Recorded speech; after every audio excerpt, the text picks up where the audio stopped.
I want you all to know, sorry, I did not want to cry.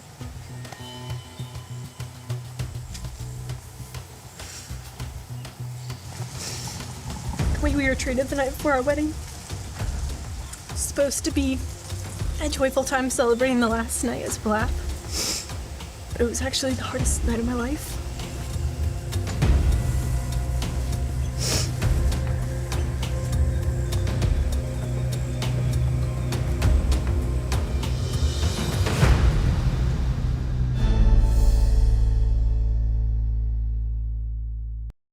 I've moved back here with the girls. We have 2 dogs, 3 kittens, and we're finally settled.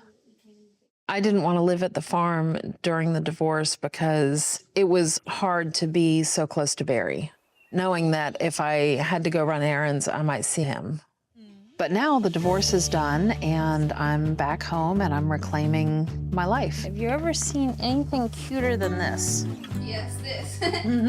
Look, he's so cute. Yeah, but look at this one. He's cuter. I'm here with the girls half the time and the other half the time they're with Barry. And somebody else lives here with us too.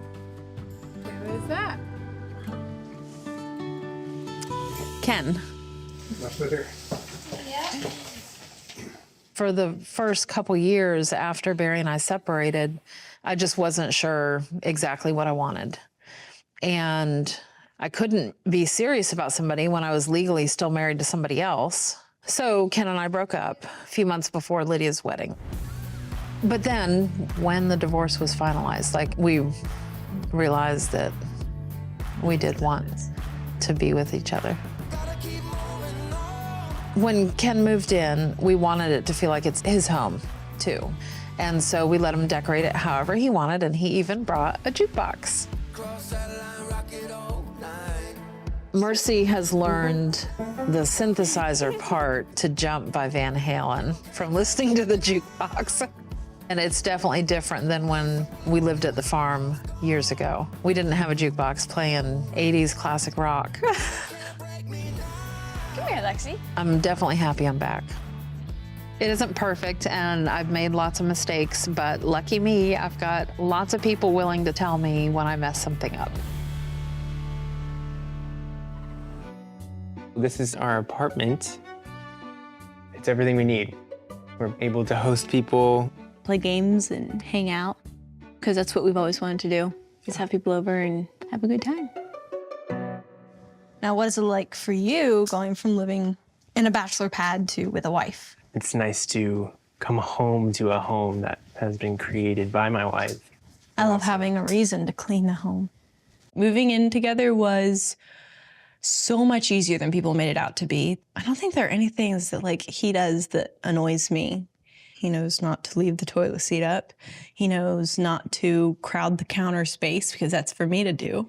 I'm truly surprised how well we adjusted to living together and just building a home together. So be honest. Right?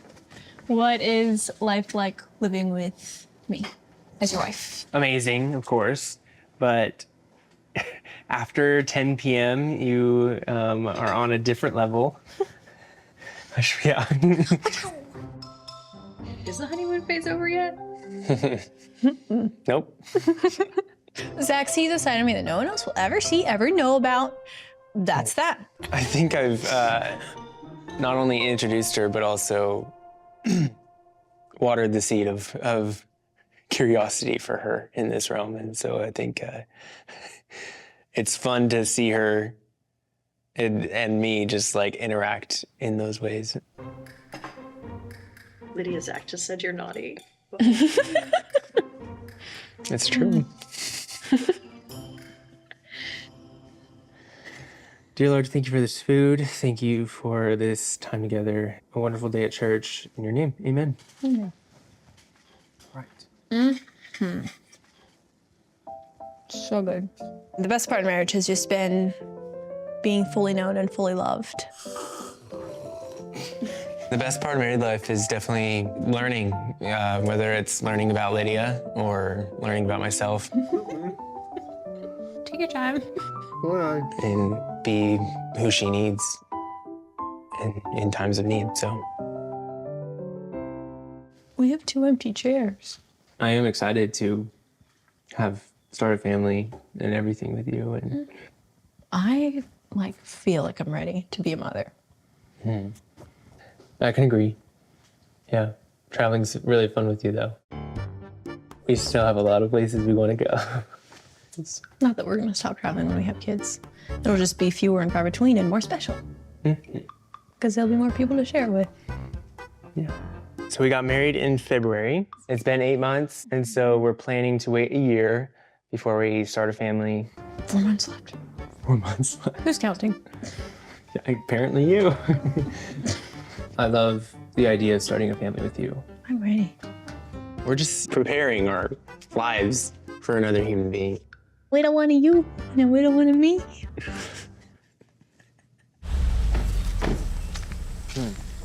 Hi, guys. Goodness, Mariah. Oh, my God. Hey, everyone, too. I haven't seen you in forever. No, Mariah first. Sorry. Hi, Mercy. You look so good, although I've hardly seen you. Today, we're going to talk about some of the things that happened around the wedding and kind of Lydia and Zach's feelings about all of the wedding drama. And Ken is inside working on his jukebox. He asked me, do you want me to sit in on this? And I said, well, I think this is just going to be family. It's my turn, so let it burn. I'm more of a quiet person. I've heard both sides of the story. I would rather be in the house watching the dogs. I try to avoid drama as much as possible. Hey, kitty cute. Doing well? It is weird that, Ken's now at the house that I used to be head of the household over. But, it's like, what do you say? Weird is the new norm. So I'm just, what do you do? I'm used to weird.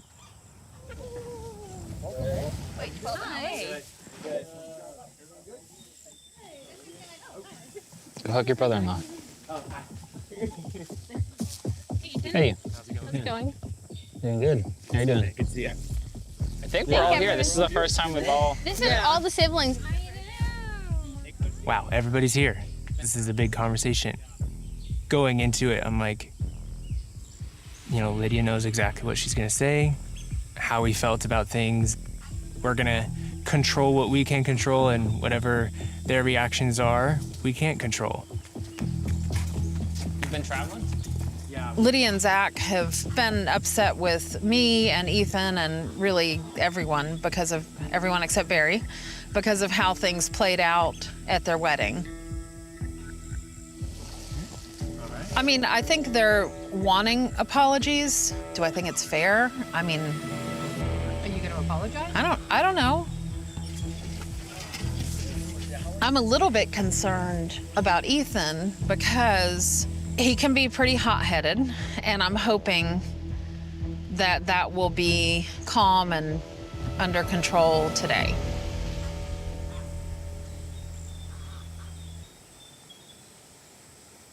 So, thank you guys for making this happen. Been wanting to have this conversation for a while, and I'm glad you guys could all make it. I guess I'll start with owning whatever I can. I know it was quick when we got married, and I know that did kind of pressure you guys to, you have to get to know Zach in a certain amount of time, and I'm sorry if that pressured you in any way. But with that, some people chose to get to know him, and some people just made their judgments, and that was that. I know you guys care. It would be amazing if there was a way to show that care, especially to Zach. And some of you have done really well at that. But if you do approve, if you do see that it's good, it would be nice to see that effort a little bit. So. If there are any concerns that still are lasting now, or any questions that you guys have in general, I'm also open to those conversations. I don't have a lot of pain from what they did to me. It's more that they would do it to me and that they're hurting her in the process. That hurt me more. I'm trying to lift Lydia up because I know what she's doing is right. We want to figure it out. We want to move forward. And obviously, like, we're open books and we want to figure things out if there's anything that you guys don't see fit. I'd love to be a part of this family in that. And so, yeah, just kind of voicing what she was.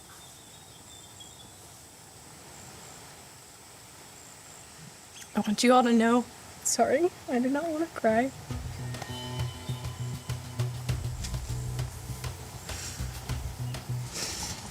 The way we were treated the night before our wedding. Supposed to be a joyful time celebrating the last night as Plath. But it was actually the hardest night of my life.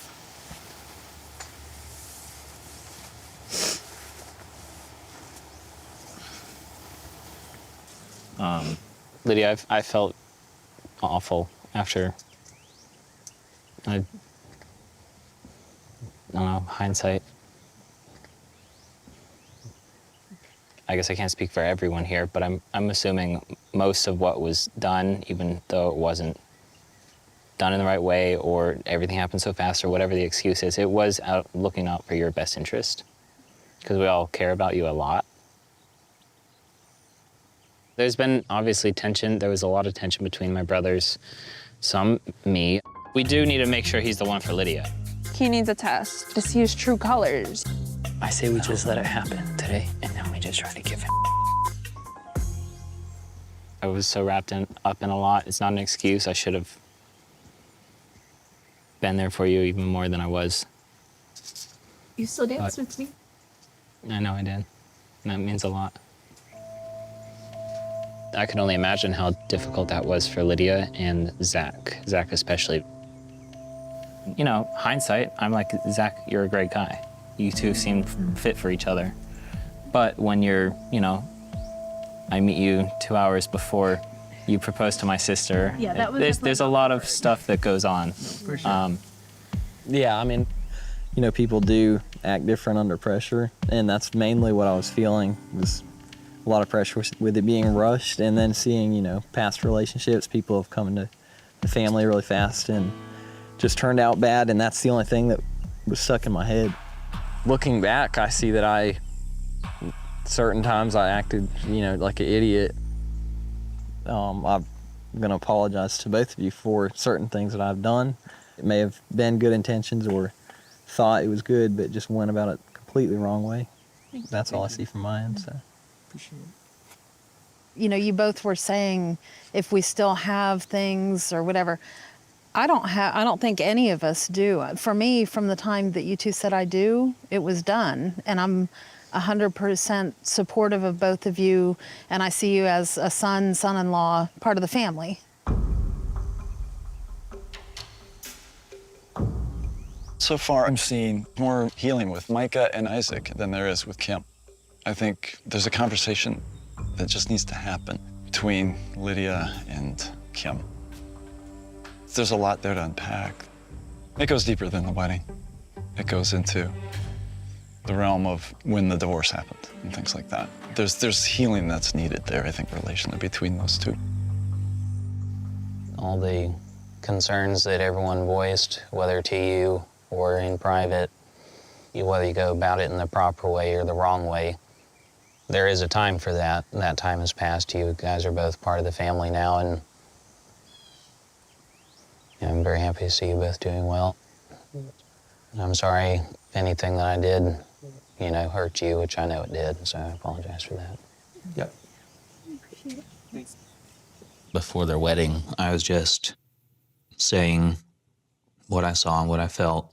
Just like Isaac and Micah, we were just encouraging Lydia to not rush into something, especially with not knowing really what their physical attraction is. I think there's nothing wrong with checking yourself and being like, do you see what I see, or am I just delusional, you know? But I certainly could have been nicer, you know, gone about things maybe in a better way. It's awesome to have you back here, being able to have more time with you because it's a lot closer than Minnesota, so. It's encouraging to hear Ethan apologize. He definitely had quite a big piece in just the pain and hurt caused.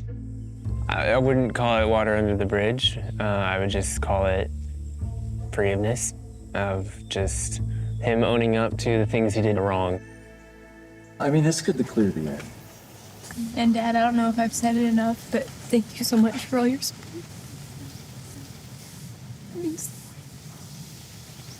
I feel like it's almost like a little jab at me. Like, at least my dad was supportive, you know, my mom wasn't. But she was feeling all of that support because Barry just rubber stamped the Zach relationship and didn't even ask questions about anything. When you're just getting to know somebody, when you can tell, you know, and I could tell with Zach, you know, Lydia's found something really good. I just wish I could have exported that to everyone. Well, I just had a piece from the beginning and I supported him the whole time. Let me just polish my halo, you know? He's gloating a little bit. And I feel like I don't get any credit for really caring about who she spends the rest of her life with. I've shared some pictures on social media. Whenever you're ready, you can take it off. But I've never done, like, just taking my wig off in a public place before. Okay, nobody laugh. Or actually, everybody laugh. Never. You are too It cute. helps when people laugh sometimes.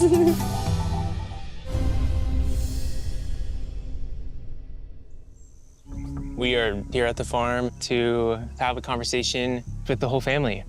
There's been hurt, there's been misunderstanding, there's been miscommunication, but just hoping to talk through that, come to understanding, and move on. The biggest thing that hurt us was everything that was said about us and not to us, and how it could have just been resolved if concerns would have been brought to us. Any concerns you have, please come to us, because if I find out that there's still gossiping about Zach and I will not tolerate it. Like the situation with the wedding colors. Wait, what was going on? Oh, the wedding colors? I'll just say it all, so there's nothing left in the dark. I hope this isn't like totally directed at me, but I guess I know it is. She wanted hunter green for wedding colors. Zach said, oh no, it has to be blue because I have a blue suit that I wore to another wedding and I really pop in that blue suit. That was one example that I chose to share about a red flag that I saw. Like, I didn't feel the need to talk to Lydia and find out if it really went the way it did because I had somebody that was there that told me. I was leaning towards forest green because I had a dress that I really liked that was forest green. But that dress was, another guy had bought me that dress. So when we were talking about colors and I realized, oh, there's a connection to this dress from another guy and this color and everything, I decided I'd want that at my wedding. So we went with Makes blue. good sense. At least she's admitting that originally it was hunter green, whereas the last time we talked about it, she denied that it ever was. She called me out on social media, you know, mom said whatever, which just hurt. So yeah, that was that whole thing there. No, Zach is not controlling. And that's why I was more than happy to lean towards a different color. Why do you think your mom didn't respond to you when you mentioned the wedding colors? I mean, with my mom and I think we're just growing our relationship. And I don't think that looks like a specific thing besides needing to spend more time together. So. Gossip is one of the most toxic things that just goes around in this world, and it's not okay. And it destroys. So if I find out that that's still going on and you guys aren't coming to us, that's not going to be okay. I agree with Lydia. There's been times that There's so many triangles of people not talking because something's going on in their life, and you're just like working around other people's feelings, and then you're just spreading things intentionally or unintentionally. Just kind of eats at all the relationships slowly, and I don't want that to happen. I get that Lydia doesn't want us to gossip, but the dynamics of a large family, sometimes we're going to get together and say, hey, what do you think about this? What do you think about that? You know, what do you think about Isaac peanut farming? What do you think about Ethan moving down from Minnesota? Hindsight, I feel like you two weren't the best communicators a lot of times. Micah, guess what? We weren't the best communicators. Yeah, and I A feel lot like of that's times. something we all have to work on. Yeah, we need to work on it. It's kind of ironic that Mike is the one saying, oh, we need to work on communicating. We need to communicate better when he's somewhere down in Florida and none of us ever hear from him. So today, Ethan, Amber, and I are shopping for wigs in Tallahassee. I asked Ethan, I was like, you would love to come with me, right? And he went, well, so in the past, I've shared a little bit about my alopecia. It's an autoimmune condition that causes hair loss. When I was little, it all fell out. As I grew up, now and then I'd get little spots, but it was always something I could hide. But I was still carrying some wounds from that. I just have to figure out what to do about my hair. Oh. I was really insecure about it. And, you know, around Lydia's wedding, it just started really falling out like this. Like within a few weeks, it was all gone. I've shared some pictures on social media. Whenever you're ready, you can take it off. But I've never done like just taking my wig off in a public place before. Okay, nobody laugh, or actually everybody laugh. Never, you are too It cute. helps when people laugh sometimes. Okay. Oh, you're so beautiful. With your little dimples, all three of y'all. Okay, so pull this strap down on the bottom so it can fit tight, and lean your head back. Yes. Does that feel all right? Yeah. Okay. Oh, that's pretty It's comfortable. snug. Okay. Okay, let's get you right. And I'm gonna style it a little bit. Uh-oh. She's kind of cute, not gonna lie. She's cute. I've never taken my wig off before in public. And what does it feel like? Is it freeing a little bit? Yeah, it's definitely freeing to just be honest and I don't know, get that out there. I ain't got nothing to hide. I can't anymore. Ken and I are at Georgia's tonight in Tallahassee for a very special party that my friends Aaron and Taylor are throwing for me, celebrating the next chapter of my life. Lydia works at Georgia's, and I do too, but I'm not working tonight, but she is. Hi. Yeah. Hi. Aw. Good to see you. Yeah, picked a great place to have a party.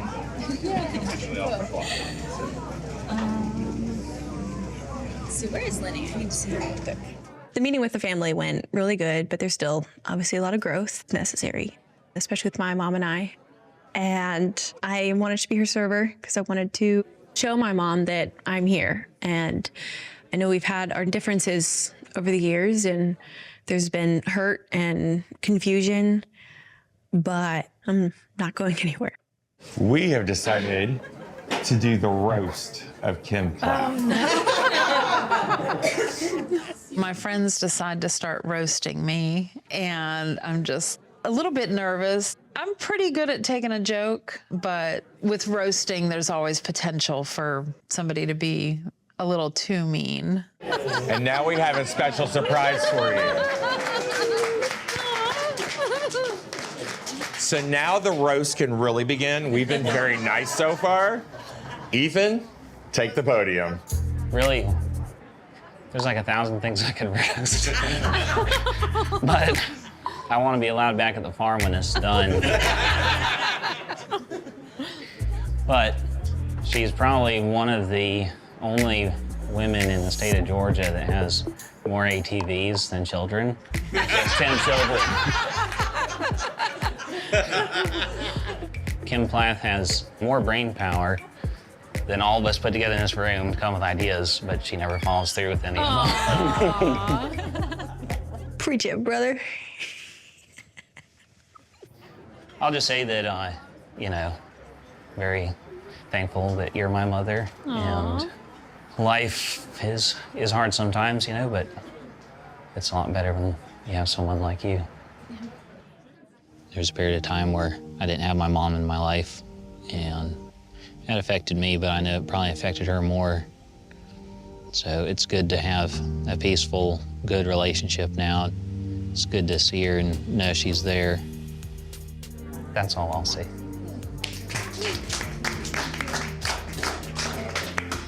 I love you. I love you too. All right, folks, and we've got one last person to speak tonight. Ken, it's your turn. I don't know, a lot of you know that I've recently decided to retire. Well, I was a little bit worried because I was afraid I was going to get really bored. But since I moved to the farm with Kim, I realized that there is no shortage of projects that Kim will have me busy on. Her most recent project is building trails through the woods. I love you, and I'm really looking forward to making new trails with you.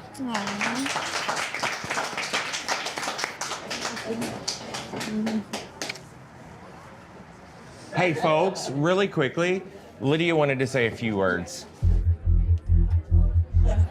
Where should I stand? I guess this is my seat here. So I guess I would like to just start off with, it's great to see everyone here just so joyful. It's great to see Mom so happy too. I know there's been lots of ups and downs over the years. Even with you and I, we've had our ups and downs. And I just want to say, I'm also ready to start a new chapter, start fresh, and move forward. So. Thank you. Me too. I love you too.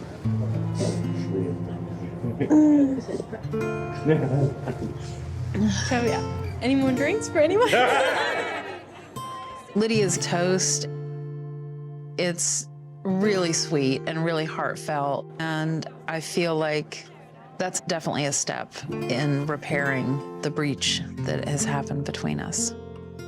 Folks, I just want everybody to raise their glasses to Kim, an amazing human being, amazing mother, amazing friend. Thank you all for being here today to celebrate her. She takes the back seat a lot, and it's nice to see her standing out and being brave in this new chapter. And we wish you nothing but love, success. And if you fall, we're here to catch you, because we know that you would catch each and every one of us if we fell. So cheers. Here, here. To Kim. I'm really glad I chose to work tonight and to be on this party. It's been really good. Cheers. I think something I'm realizing at this dinner is when Mom and Ken first started dating, it was all too quick, all too sudden, and I couldn't understand it. And I vocalized that to her. At the same time, I've wanted my mom to express that, you know, she accepts Zach. But I'm kind of realizing I haven't really done that with Ken. Lydia, I know you were off work. As her daughter, it's so easy to just see the flaws and see everything through the flaws.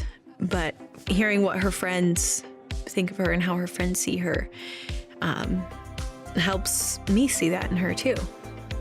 So I guess I should take my own advice to heart and tell her that. Isaac and Kaylin had the idea to do a corn maze. I guess some people like the adrenaline that they get from being scared, and I can't do that. I'm like, I do not like being scared. I don't like this. I don't like this. I just saw someone that has a mask on.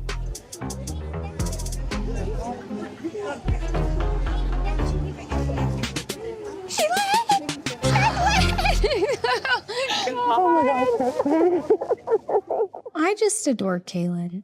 She's so sweet. She's so beautiful. She just has such a good presence about her. I have never seen one single red flag from her. I need Isaac to get here so I can stand I behind just him. talked to Isaac. He said he was still in the fields. What? Me and Isaac have actually been together for about a year now, and I would say that we're doing pretty good. Me and Isaac have always been really good with communication, but I think like maybe the past few weeks, the communication part is kind of going a little downhill. It's Halloween night, and, you know, obviously growing up, we didn't celebrate any holidays, anything except birthdays. But Tegan really likes Halloween, so she kind of introduced me to it, you know. And now me and Tegan are broken up. It's like, it reminds me of her, so it makes me sad, makes me miss her. Hey, guys. What's up? Hey, Ethan. Hey. How are y'all? Good. I just got off work and came out here and met everybody and these guys. Thought it would be fun to do a little corn maze, but I guess it was fun, but I've been in a field all day. I'd go get back in another field. Yeah. I think everybody's really tired. I just worked 14 hours farming, picking peanuts. I've had a lot on my mind lately, and I guess I'd rather not be here. If I could have just gone home and went to bed, that would probably have been the best thing, but you know. Kaylin was there and she wanted me to come as well, so. Which way are we going? Are we going the right way? I'm just going. No, Ethan, please help me! No, you have to fend for yourself. Please help me! Where we going? I'm the girl and I get put in the very, very back. I am being put in the back. That's how I know something is up. Honestly, I just can't really put my finger on it. I gotta walk slow. She's got a hold of my shirt. Did we do it? I think we did it. Oh my gosh! Yeah, we did it. Oh my gosh, we did it! Ah, okay, I can breathe. Whew. Now, let's go home. We should watch a scary movie when we get back. I don't think so. Kaylin, can we talk to my truck for a minute? Okay.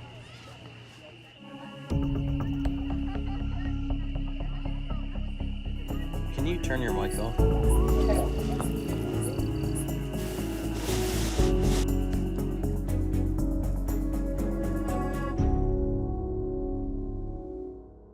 You and I used to be really close, and I feel like all of this other stuff has kind of crept in over the years with the separation and divorce and all of that. When the divorce and the separation happened, you know, there was a rift between Lydia and I. I felt like Lydia has been a supporter of Barry and not me. Well, speaking of which, like whenever I would talk to you, it just felt like I was talking to a brick wall. There's no easy way to say it, but me and Kaylin, I broke up with her because I felt like it was moving too fast and I was too young. Just certain thoughts built up to where I felt like I was under too much pressure and I wanted to just be free. I know she is a little bit older than me, so she may want to settle down a little sooner than I would have in mind. Just everything my family's been through, it scared me.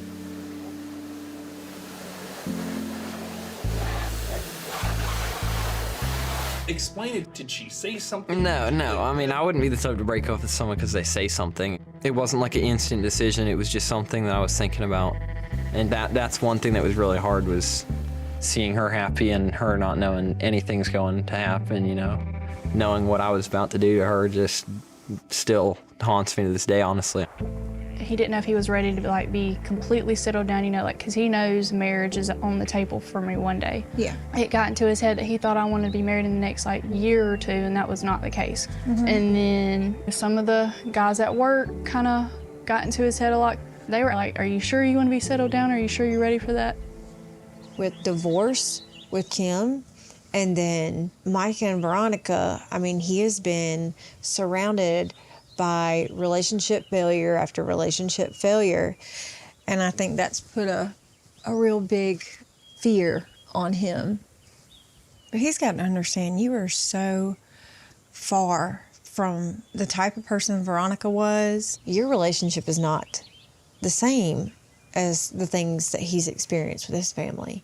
How's he been after the fact, though? It was either Sunday or Monday night. He called my parents. Stop. And yeah, he called Mom and Daddy. Why would he do that, though? He wanted to apologize. For hurting their daughter? Yeah, he just apologized. He apologized to them. He asked Mom and Daddy to pray for him. And he was like, I'm always gonna love your daughter. Mama was like, you could tell he's confused about some stuff.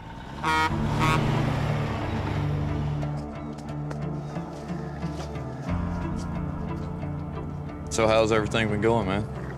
Like work or personal wise? A little bit of both. It's been going. I mean, work's been good, other than working with you. But then everything else is, there's some going on right now. I'll work through it and get through it, but it's going.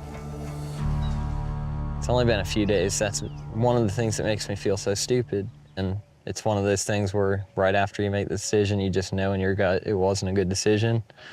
She didn't deserve to be treated that way after everything she's done for me. We're not really talking, but I kind of reach out to her, and I have no desire to do anything other than to rebuild it with her, and that's all I want. That's all I can see myself doing. She's gonna have to decide what she wants to do.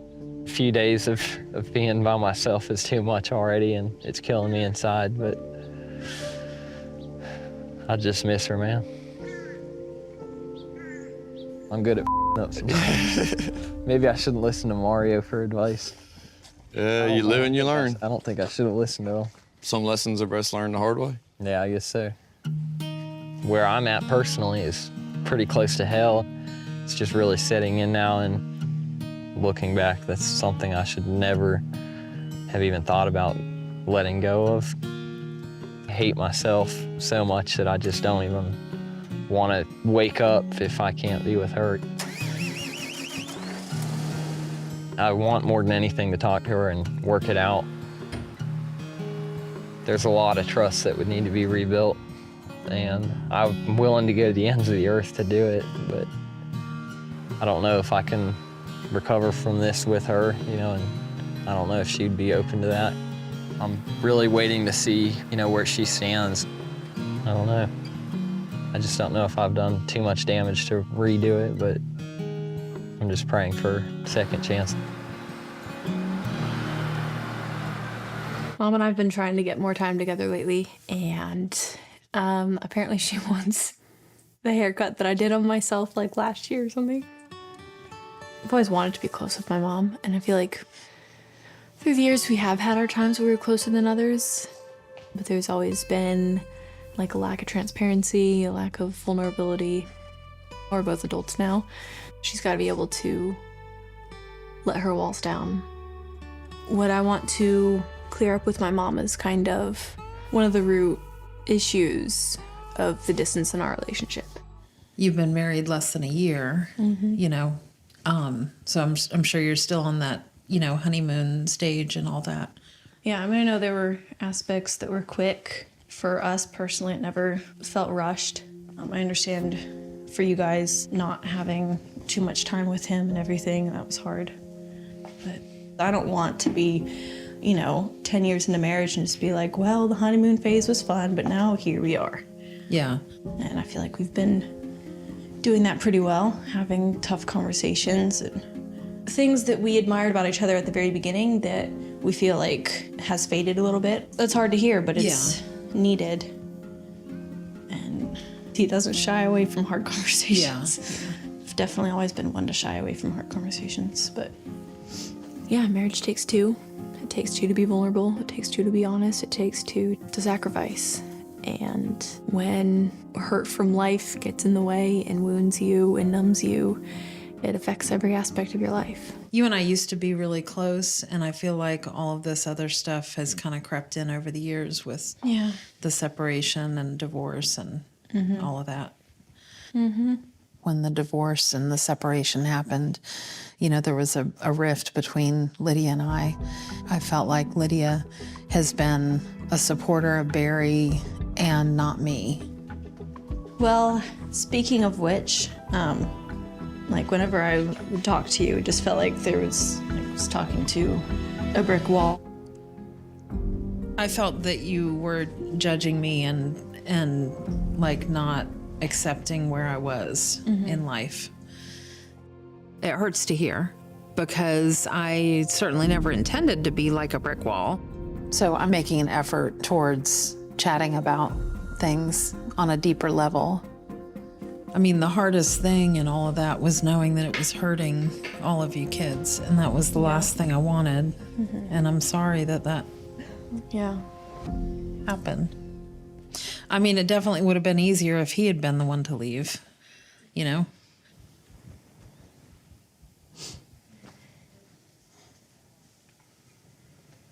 What's going on? I don't know. I'm dating someone. I don't know if you can step out of a 24 years of marriage and then so soon jump into any other relationship. I can't support this. I can't say I agree with it. You okay? Yeah. What's going on? I don't know. Zach could help me put it into words, and I can't.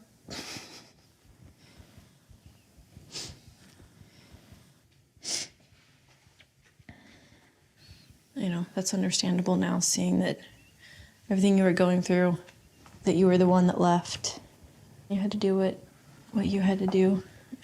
There were definitely repercussions from that, but it's something that we can all grow from. The last thing I ever wanted for it to come across was that I was judging my mom. I think there's definitely part of me that was hurt, but deep down that's, you know, was never my intention. And, you know, it's hard to hear that that's, you know, one of the reasons that she distanced herself. Going through all that was just about as hard as this tangle here. Yeah. Does Ken know you're getting this haircut, or are you just gonna get it and see if he notices? No, he would notice. It's kind of something I wanted to talk about with you.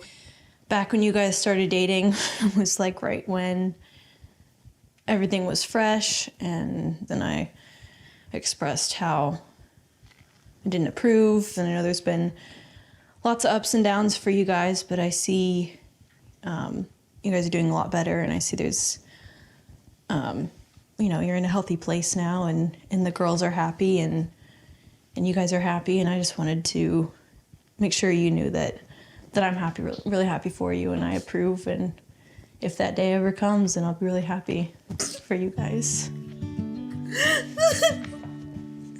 Thank you.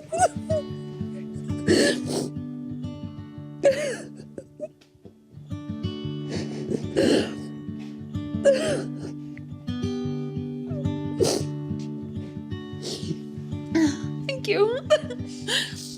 Yeah.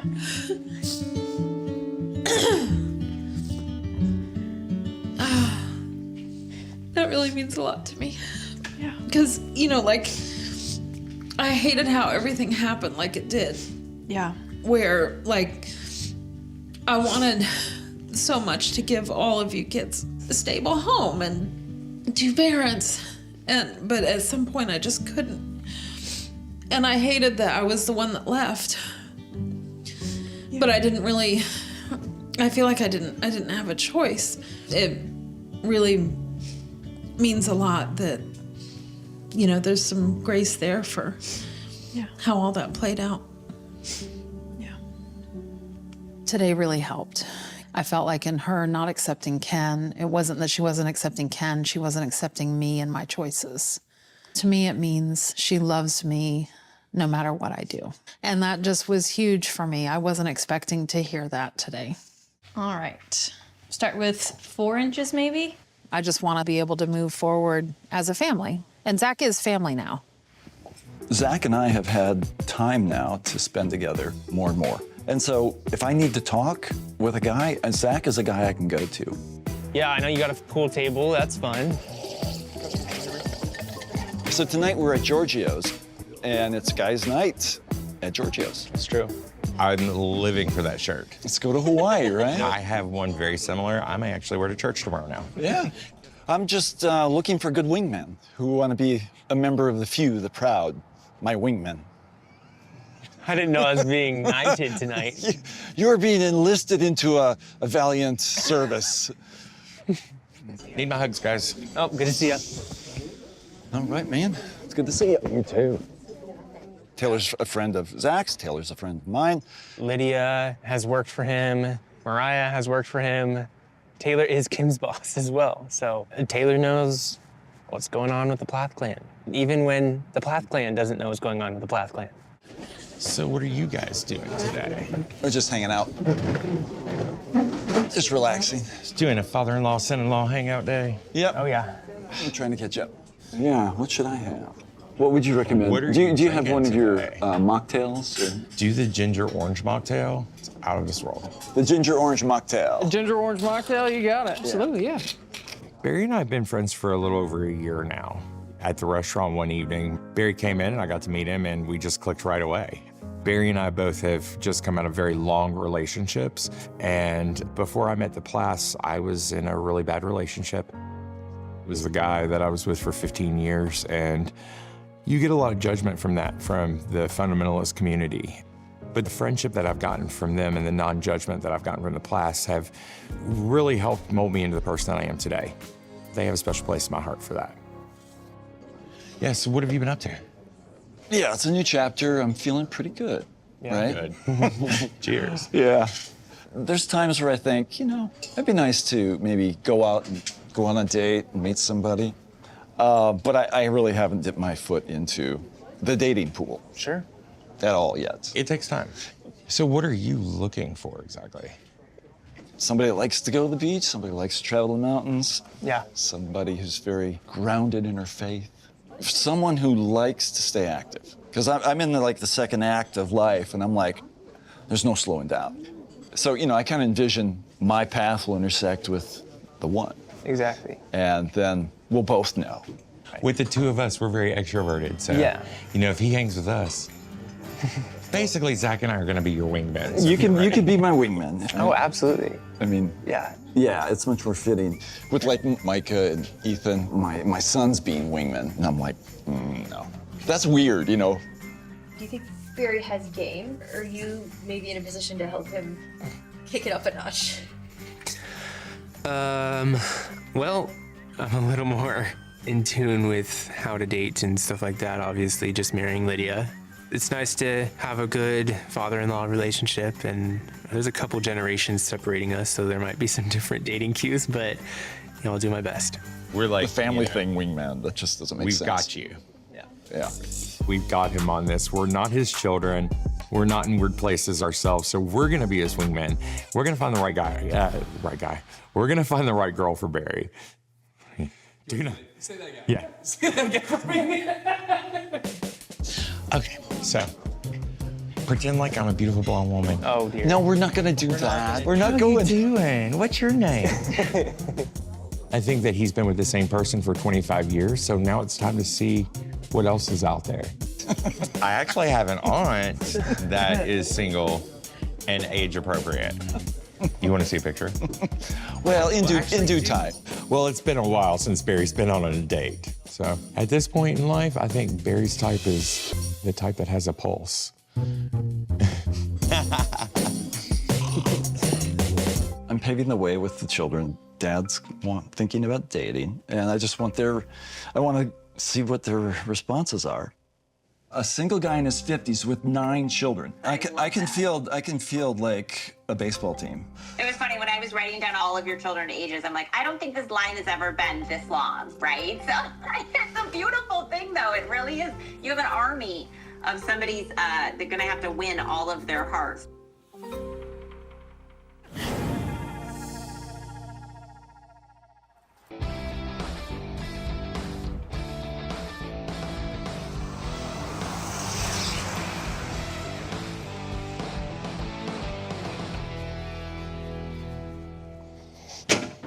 Nothing always lines up the way it's supposed to. There's my man. Hey, Russell. What's up? Nothing. Sleep good? Yeah. You ready? Yeah. Fix it. All right. We're at Russell's military vehicles. I work for him. Been working for him for a little while since I've been down here. Needs the oil pan, so we want to raise this thing up first to get the oil pan on it? Let's do that. Okay. But I help them restore older, Jeeps and military equipment. Choose your weapon of choice. Ooh, picky. Yeah. Ethan showed up because he was a good friend of my son. He was driving this old Mercury. I'm like, driving an old grandfather car for? He's like, that's what I do. I like work on old cars. Click. I tested him. I came in here and asked him a lot of questions. He answered every one of them. I'd hired him in a heartbeat. Leave that laying right there. My guys that normally would clean that, you know what they would do? Blow it with a blowgun. Just get enough. That's not quality. That's quality control right there. So, what you got plans for the future? I was thinking I would open up shop and just kind of do restorations and stuff like that, sort of? That's what I'd like to do someday. Yeah, I had planned on retiring, but if I had somebody that would run this with a name on his shirt, I'd keep it going. And listen, I'm turning down work every day. Yeah, I know you are. Every day. You like doing this, right? I need a guy. Russell's military vehicles right there. Boy, it look good on you, too. I'll make sure they're black shirts. Oh, black shirts? Yeah, I've got black shirts with my name on it.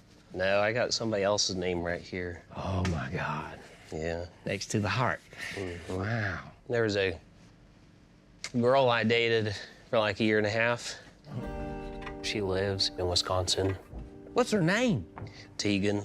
Tegan? What a name. Wow. Sounds good with Ethan, I think. Here we go. Okay, yeah. She still lives there? Yeah, I don't know. I haven't talked to Tegan in a while. I don't know what she's up to or how she's doing. Tegan gave me the freedom to live down here and see what I want. I had told Tegan that I would move to Wisconsin, and I did want to, but I was like, I guess maybe I wasn't ready yet or something. I don't know. But that really did affect our relationship a lot. It was a big part of us breaking up because she just felt like I didn't really care. It wasn't important to me to move to Wisconsin and be with her. So, I've offered you this business. Yeah. Yeah.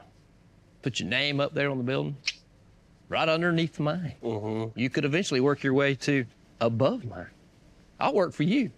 Yeah? Yeah. Being back in Georgia was nice, but it's not good without her. Tegan is home to me. Well, if I was staying here, I would definitely consider taking your business on. That's a promising answer. Yeah.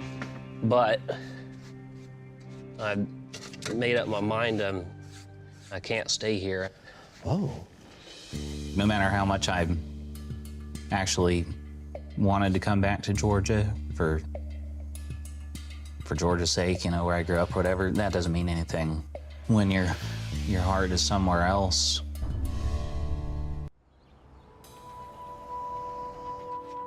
I made up my mind I can't stay here. Oh. I'm moving to Wisconsin. Wisconsin. Does she know you're coming to Wisconsin? Uh-huh. After me and Tegan broke up, I kept thinking about it, and I was like, I really want us to be together, and I really want to be up there. If I tell her that I'm moving, I don't think she'll believe me until I'm there, so I'm just gonna go. We haven't talked in a while.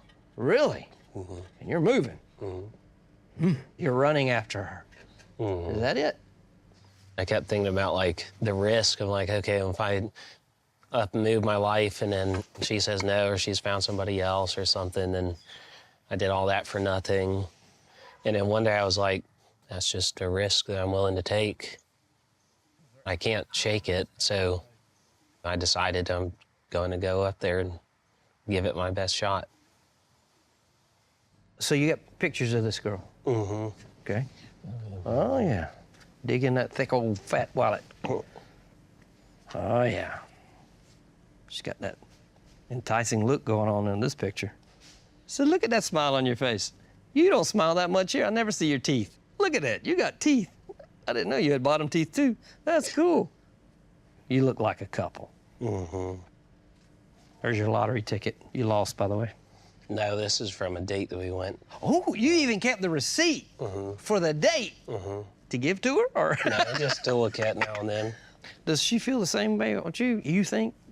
As I think. Do you think?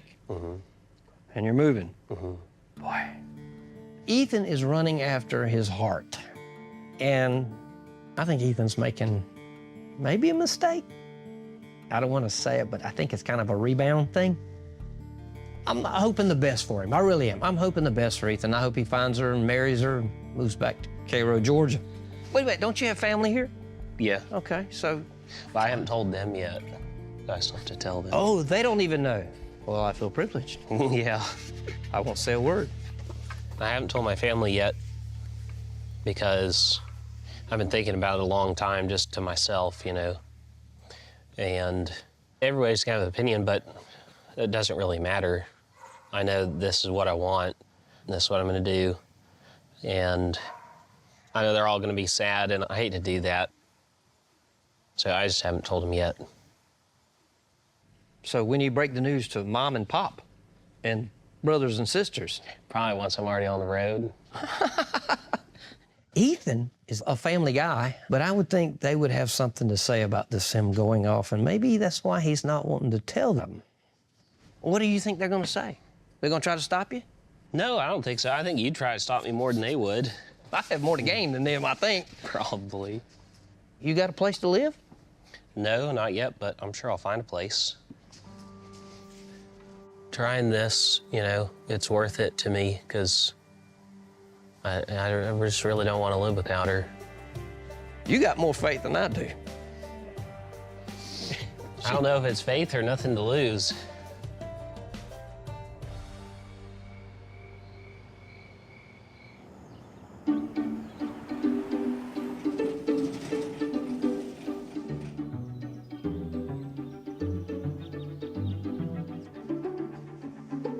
So right now, I haven't met any women in Cairo that I'm interested in dating, because it's kind of daunting going out there and figuring out the whole setup and how do you navigate through it.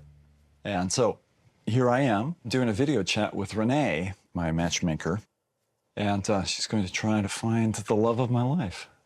Hello. Hey. How are you, Barry? Doing good. I'm gonna take my glasses off if you don't mind. Can you hear me? I can't seem to hear you. Just one moment. I have talked with Renee on a call to answer her questionnaires and take her personality profile assessments and get into my love languages. You can't hear me? I can't hear you yet. Just the feel of who is Barry? You know, what kind of quirks does he have? Can you hear me? Yes. But this is my first time seeing her, you know, face to face via video. I should be good. Okay. So hello, Renee. How are you today? Hi, I'm great, Barry. How are you doing? Well, we're working through our technical difficulties, but we're doing great here on this end. I appreciate you taking the time to walk through this journey side by side so you are not dating alone. So I know that one of the questions that we asked is how ready on a scale of 1 to 10 are you? Yeah. And for a committed relationship again. You did say a 5. Can you explain why you came up with a 5? Well, you know, I've just come out of a divorce process, right? And so, you know, I'm still, you know, not like at the 10 level, but I'm wanting to get to that point. But I feel personally that I'm kind of midway. Okay. I want it to be the right feel. You know, I want to have the right feel. I would hope that, you know, this woman would have the right feel, that the children would have like the good vibe, that, okay, this is exciting. This is looking good. In your eyes, why do you believe that marriage did not last? Well, you know, it takes two to, you know, not make a marriage work. Kim and I both, I guess, had our issues in the end. From her perspective, I wasn't meeting the needs that she had. She felt like I didn't have or give her a voice in the relationship. She felt like she wasn't loved as well as she thought she should be. And it was good feedback because it helped me assess where are some of my shortcomings. Because, you know, I'm like, next time, you know, I get back into a relationship, I want to have that understanding that, okay, this might be a weak point of mine that I need to work on. You have matured. Yes, yes. So, I mean, that's good. That's like growth. I can tell you right now, I'm a work in process, right? So I'm learning from past mistakes and I'm moving forward with the mindset of, well, how can I better myself? Let's dive into who it is you're looking for. Yeah, I mean, right now, the would like to have that's coming to mind is a nurturer. Okay. I feel in past relationships, maybe a little deficient in that area. Would That'd be you great. describe her more as like soft and sweet? Yeah. Alpha females I'm not that attracted to. I've kind of been there, done that. I'm kind of put off by overly controlling types, and I'm exceptionally put off by manipulation now. Let's talk about physicality. Do you lean more towards a particular type? Yeah, yeah. For some reason, I just love olive tone skin. I don't know why that is. I really do. Okay. So if you had a room full of ladies lined up in front of you and they were all interested in meeting you, what type would you be more drawn to? I guess in 4 words, the Sandra Bullock look. Sandra Bullock. Sandra, yeah, I like Sandra. She was in with Keanu Reeves with Speed. I mean, that's, keep driving. Keep driving. What was it? Don't go slower than 50, otherwise you blow. And how would your family and friends welcome somebody into your life? You know, my girls are they would want to, you know, take time to get to know, you know, my potential, you know, new dates, you know, my girlfriend, you know, just the full vetting process. Okay, so maybe have them write both, like 3 things that Okay. they both want their father to have. I'm paving the way with the children. Dad's thinking about dating, and I just want I want to see what their responses are. A single guy in his 50s with 9 children. I can field like a baseball team. It was funny when I was writing down all of your children's ages. I'm like, I don't think this line has ever been this long, right? So it's a beautiful thing, though. It really is. You have an army of somebody's. They're gonna have to win all of their hearts.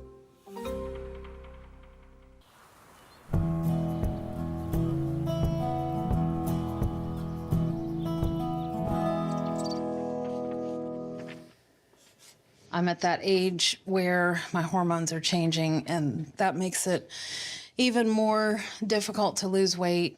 But I'm gonna keep working on it because I just have the rest of my life to live in this body. Barry had built a ballet bar for me at his house years ago when it was our house. So sometime I'll get that installed. I'm sure Ken will help me with that. When I lived at the farm last and we had all these kids running around, we ate really healthy. We grew lots of vegetables. We didn't really eat sugar. We went through a lot of honey, though. Just do honey, but like up to there. It's been real easy to get away from that. But it's a process, trying to make better choices every day. One thing I used to do a lot of is juicing. Celery and ginger was my favorite. That's amazing. I'm gonna go get my juicer out and see if I can make something.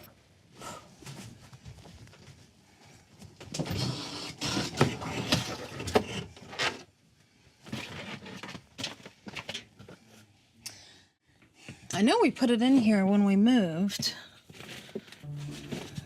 It's pretty big, so it can't be too hard to find. I'm not seeing it.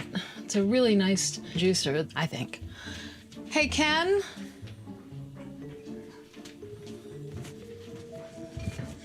Hey, Ken. Yeah, Do you know where my juicer is? the big white juicer. Yeah. When Barry came out, he asked about the juicer, and I told him Yeah. that I had it, Yeah. and he took it.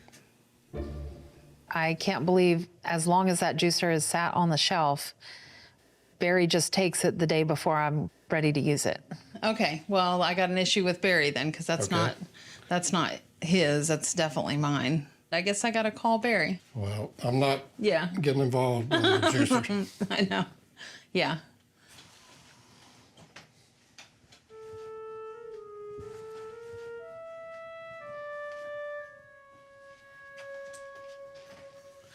You can go back in the living room. Sorry.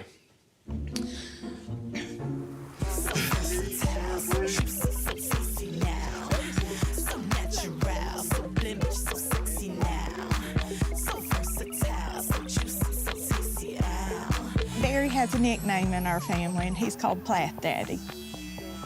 He is Plath Daddy, and he will always be Plath Daddy. So here's Plath the new Daddy. Plath Daddy. He does not know that, y'all. He does not know that.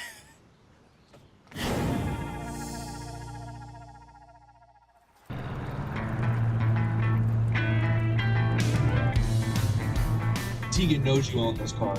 Oh, yeah. Are you purposely not? That was her.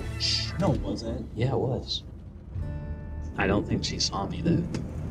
She never took her eyes off the front of the road. I just can't believe how lucky I was that she didn't see me. I didn't tell Tegan that I was moving up here because I wanted to have action already behind it, which, like, a place that I've already found that I'm gonna live, you know. Wait. Skin in the game, pretty much. And then tell her after. I'm sure it looks impulsive, but I spent months thinking about it every day, and I couldn't let it go. Hello. Wanted to order a dozen roses. I want to get her roses, but I don't know if I just leave the roses with a note or, you know, if I'm there. I guess I haven't figured that out. I'll do this one. I'm just, of course, a little nervous because I haven't seen her in a few months now. I haven't talked to her in forever. I don't know what's going on in her life. I mean, anything could have happened. What did you do that she's no longer your girlfriend? The pretty much summarized in putting her last on the list for like a year. At least that's how she felt. Oh, Yeah, not good. that's not good. The ladies at the flower shop, they were asking me, you know, like who I'm getting the roses for. And they were like, do you think these will get her back? I was like, no, I don't think getting her roses is gonna get her back. I could see it in both their eyes. They're like, oh God, another one. That's how I felt. I mean, if you run a flower shop, you probably see that every day. Dudes coming in screwed up and, you know, aren't gonna apologize unless they have some flowers. She doesn't know I'm here, and I drove past her on the road this morning. Really? Yeah. And she had no idea. She didn't see me, as far as I know. I love that. I think I'm just gonna drop the flowers off with a note. I don't know. It's a little exciting because it could be the start of a new chapter, but it could also be a hard no, final no.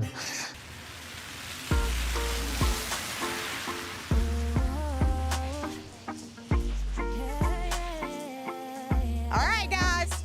You ready? Just be ready to sweat. Today we're at the gym and it's a HIIT class session. So it's just a lot of high intensity workout stuff until you basically puke. We got 4 rounds for time. So you know that means fast as you can go, hard as you can go. We're gonna get you sore today. Jason is the instructor and he's a motivator, right? And so he likes to push us. Let's go. Go. Come on. Nice. If your butt don't touch it, don't count. All right, tire flips. If you're ready, 25, go. Nice.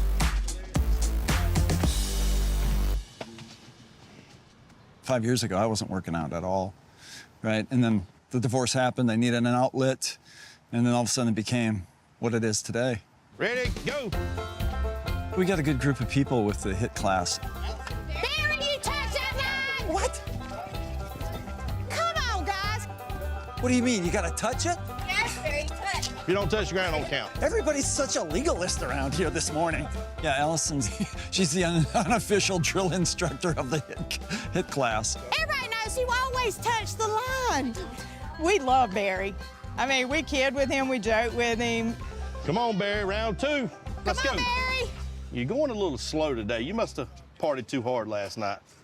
We've always known Barry because he kind of comes to the gym and, you know, he didn't talk a whole lot. You know, he didn't conversate with people.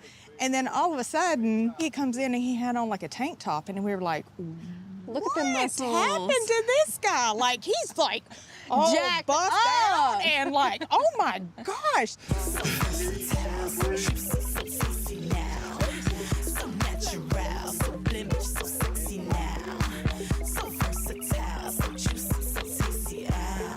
Barry has a nickname in our family, and he's called Plath Daddy. He is Plath Daddy, and he will always be Plath Daddy. So here's the new Daddy, Plath Daddy. He does not know that, y'all. He does not know that. Barry!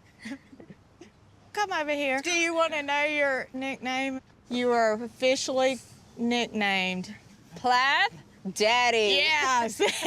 That's good. So somebody genned up the term Plath Daddy. Maybe it came from, you know, some youngster or 2 or 3, who knows? Plath Daddy. Is it? There we go. Maybe give them some eye candy. Sometimes they like the bulging biceps.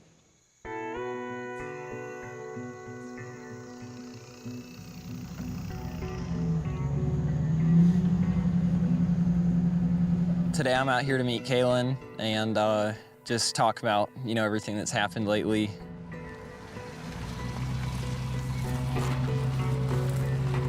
There were a few reasons why I broke up with her that, you know, were running around in my head, but I never really knew how much she meant to me till she was gone. All I've heard from her is that she wanted to take some time.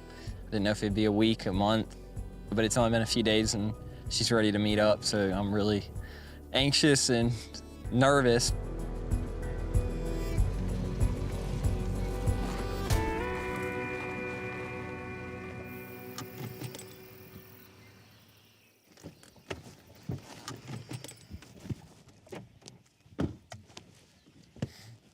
So Isaac has been texting me, and I just didn't necessarily know when would be the right time to talk. Just because him, you know, dropping me like out of nowhere, I do kind of feel like that was a little bit, yeah. Just wondering what the heck is going on. Hey, Kaylin. Hey. You want to sit in my truck and talk, or? Yeah, we can. Okay.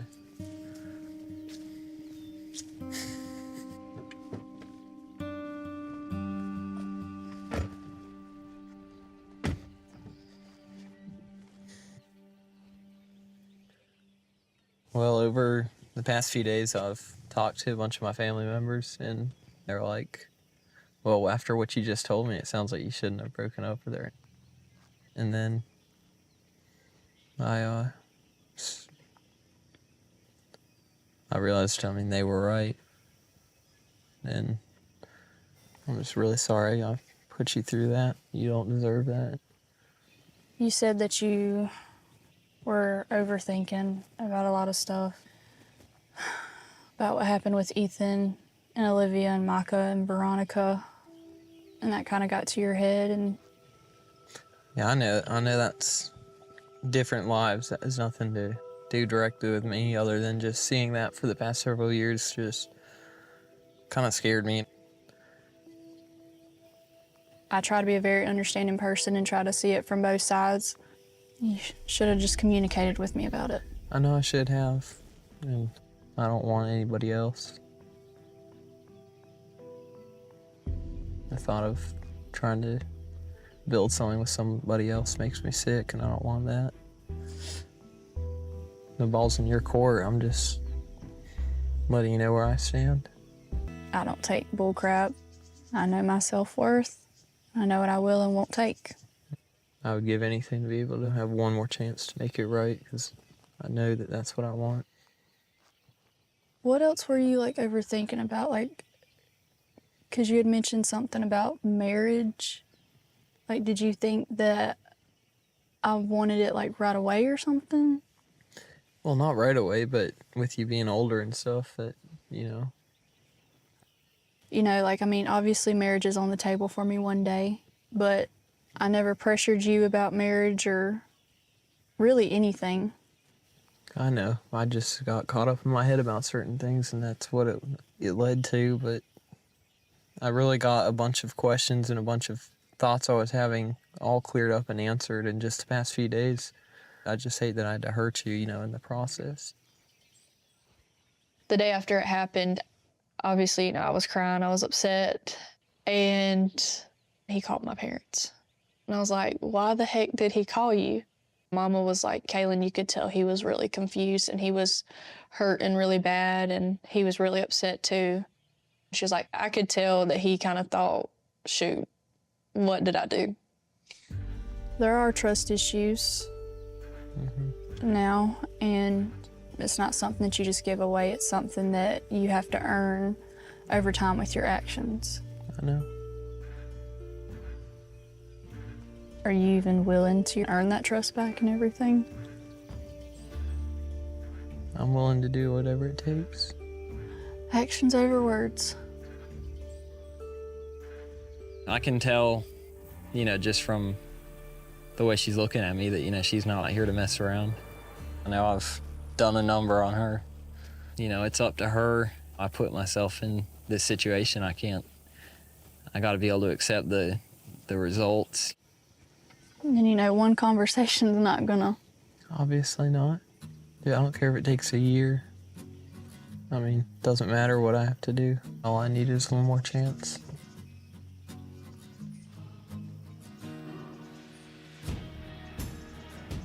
I don't give second chances out easily.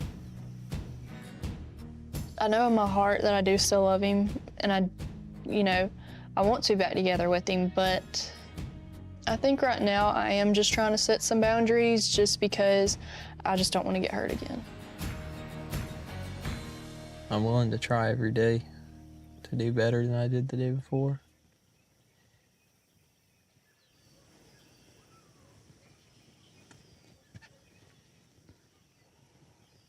Okay. Okay.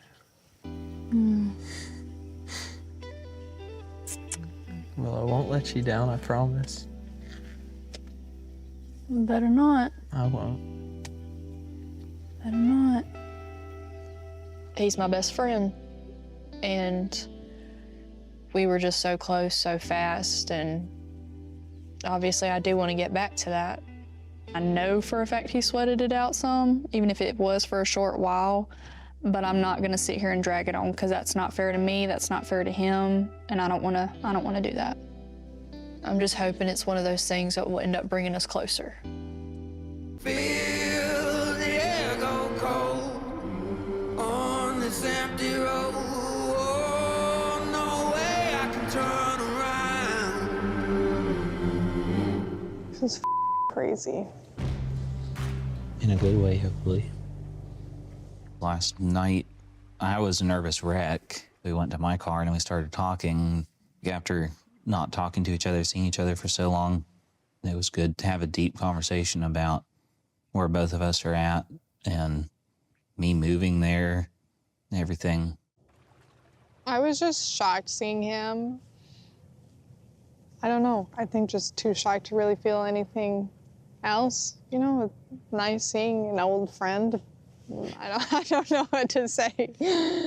Yeah, just shocked. And I mean, we aren't dating, so he's supposed to be down in Georgia, not here, so.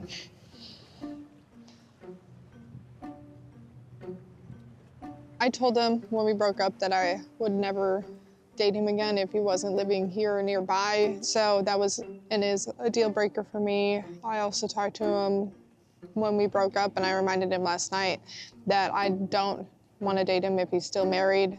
And so those are just the two main, I guess, deal breakers per se with him exactly. And is he still married? Ethan is still married as far as I know. It's a good rock to stand on. It's Yeah, I stable. know, but I gotta get there. Now that I'm here and I've told Tegan everything, she's waiting to see me actually move here. Is that right or no? Yeah, I just mean, like, I'll believe it when I see it, and that our current relationship isn't gonna change for the time being. And so if he moves here, he moves here. If he doesn't, he doesn't. Move here, move to Minnesota, stay down there, move to Africa, like, whatever you need to do. Africa? Yeah. I am moving here. Okay.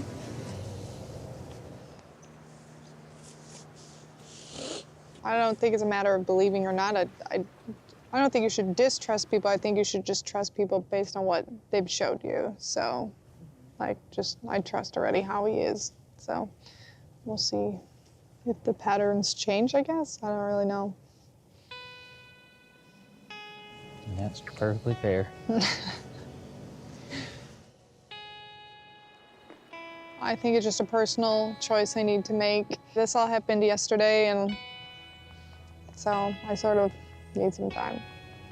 Have you changed your mind in any way, Ethan, or are you sticking to the plan? No, my plans have not changed at all. I'm just very excited. I can't wait. Regardless of whatever our future looks like, I know this is what I need to do, this is what I'm going to do, and I want to very much. Okay, well, I should probably get going, so maybe see you in Montana. I really hope you do come. We'll see, maybe. Ethan and I talked about going to visit Mariah in Montana before we broke up. I've never been to Montana. I enjoy his family, so I sort of want to go. But on the other hand, that's a lot of time with Ethan.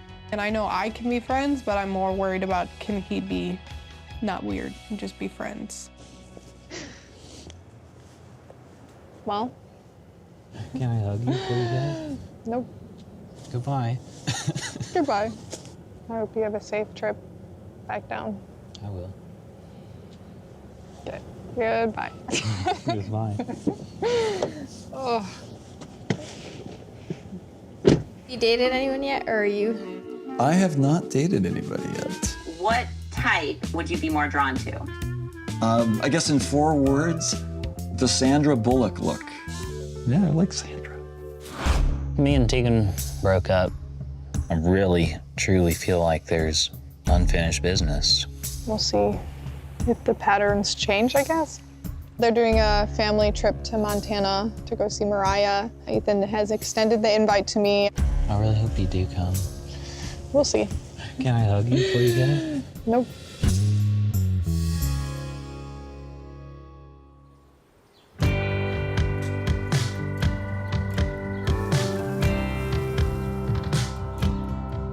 Do you want to peel potatoes and put them in that pot?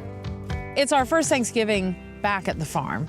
All day today, the girls and I have been trying to get Thanksgiving dinner together. We've got Ken smoking a turkey, I'm making a ham in the oven, we're making bread from scratch, and Ethan's here too, which is extra special. He's exhausted. He just got in from driving straight from Wisconsin. He went to Wisconsin to find a place to live and tell Tegan that he's moving there.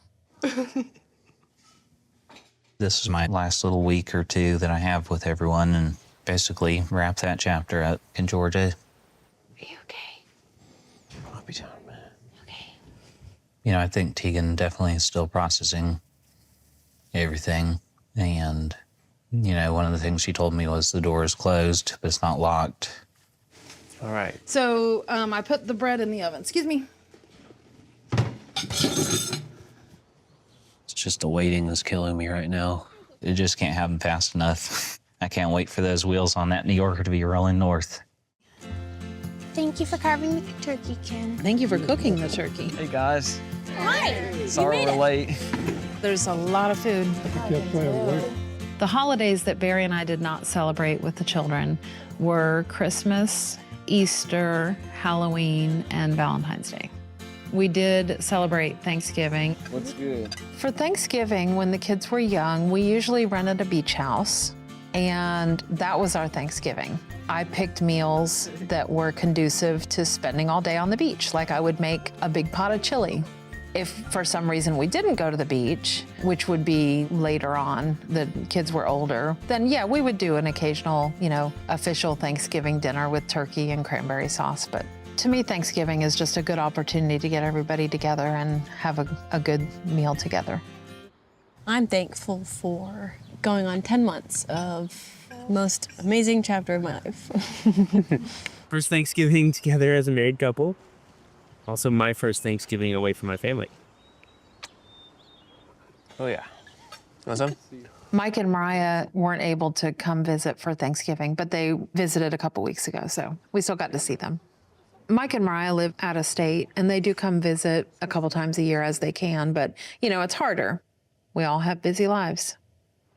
There's no telling how many people will be at our Thanksgiving dinner next year. Is it possible there could be a new little person? Yeah, you never know. I'd say, honestly, we do have a few more, just logistics we should work out. There's still a couple things that we want to just be a little bit more confident in, but I think mentally we're in that place. Mentally we're there. Yeah. Cheers to being back at the farm. Yay. Here, here.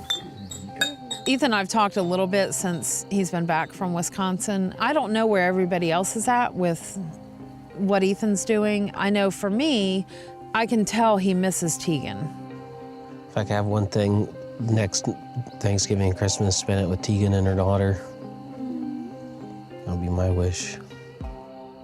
The holidays are always hard when, you were with someone last year and then you're alone this year, as far as your significant other. So I think about that all the time. Lydia and Zach, and Isaac and Kaylin, and my mom and Ken. It's like, dang, what is wrong with me? Oh, it's like I think I just need to just run. Get some cardio going. Get some weight off so I'm not Get the blood pumping, right? overworking muscles. Because you can't full run in it. No, it's really a challenge. I should start running again. After all this Thanksgiving food, my time's gonna be slow. All right, Ethan, I feel like I've heard a lot of everything here and there, but where are you and Tegan at, would you say, and what's kind of your goal in going up to Wisconsin?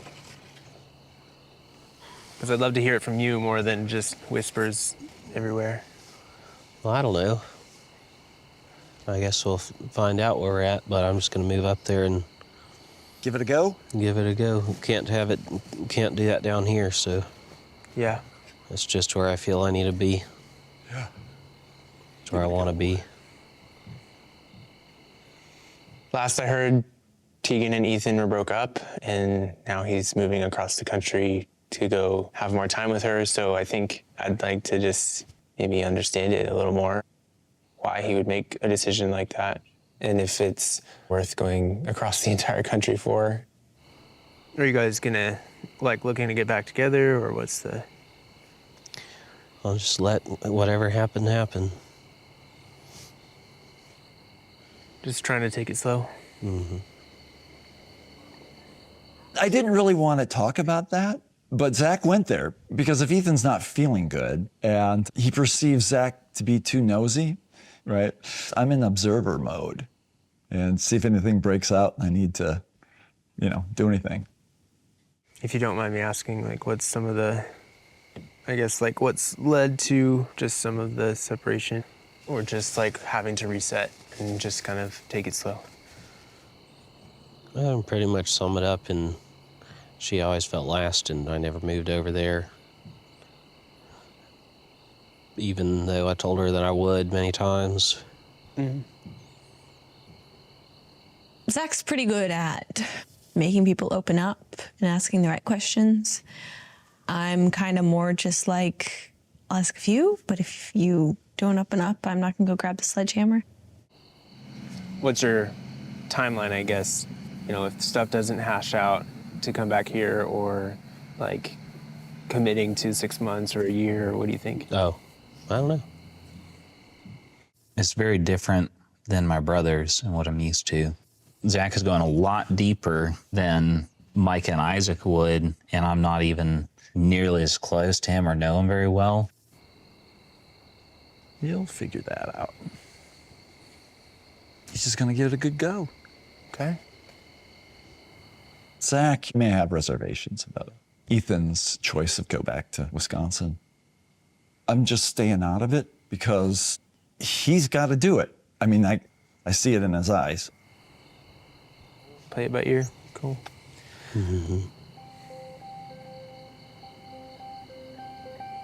Ethan was definitely quiet and just a bit to himself, I guess you can say.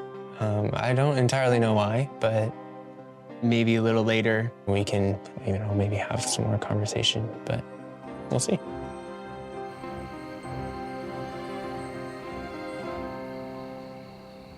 Y'all loving the weather? Today we're at Torreya State Park in the Panhandle of Florida.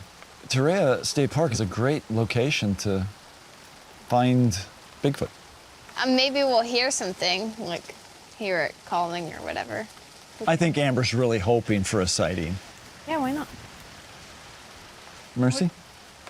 I mean, if I saw one, I'd probably be scared, but it's nice to be able to spend time with Dad. Yeah. This area's got a real rich history with Bigfoot, going back to like the 1880s. I've taken over 750 reports in the state, eyewitnesses I've spoken with, 60 in this area. I grew up in Minnesota. Of course, there's reports from the woods in northern Minnesota of encounters. Yep. This is one of those out of the left field ventures that I thought would be interesting to, I guess, explore. There's the hoaxes, but then there's too much real, legit experiences that just indicates there's stuff there. Right. That's real. I'm a Bigfoot researcher. I try to document historical accounts of Bigfoot's existence, and I'm currently on a quest to prove it to the world. 2 of my 6 daughters. But these are the adventurous ones who are curious about things that go bump in the night. Well, curiosity killed the cat. So at Thanksgiving, you were talking about possibility of having another kid. You were joking, correct? Well, okay, if you wanted a son, I would love to try for a son, for you. It would still be a miracle for both of us to do that, so. It would definitely be a miracle. Your mom and Ken are jokingly talking about having another baby. You're shaking your head. Why? Because I don't want to answer. Wouldn't you love to have another baby brother? Cassie probably just thinks, oh, there's mom talking, you know, being funny or whatever. But I know if I had a little baby, she would be all over it. Well, let's say, just hypothetically, that did happen. I would be okay with it. I think that in Kim's mind, she feels like that we would be a lot closer if we had a child that we shared together, but that's not the case. If Kim were to get pregnant, I would be happy. I would support her, I would take care of the baby just like I would my other children. I would prefer not to have a child at my age, but I'd be okay with it.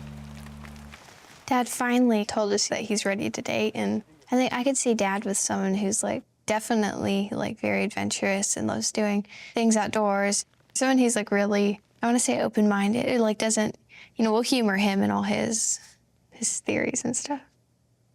Like for Bigfoot, for example.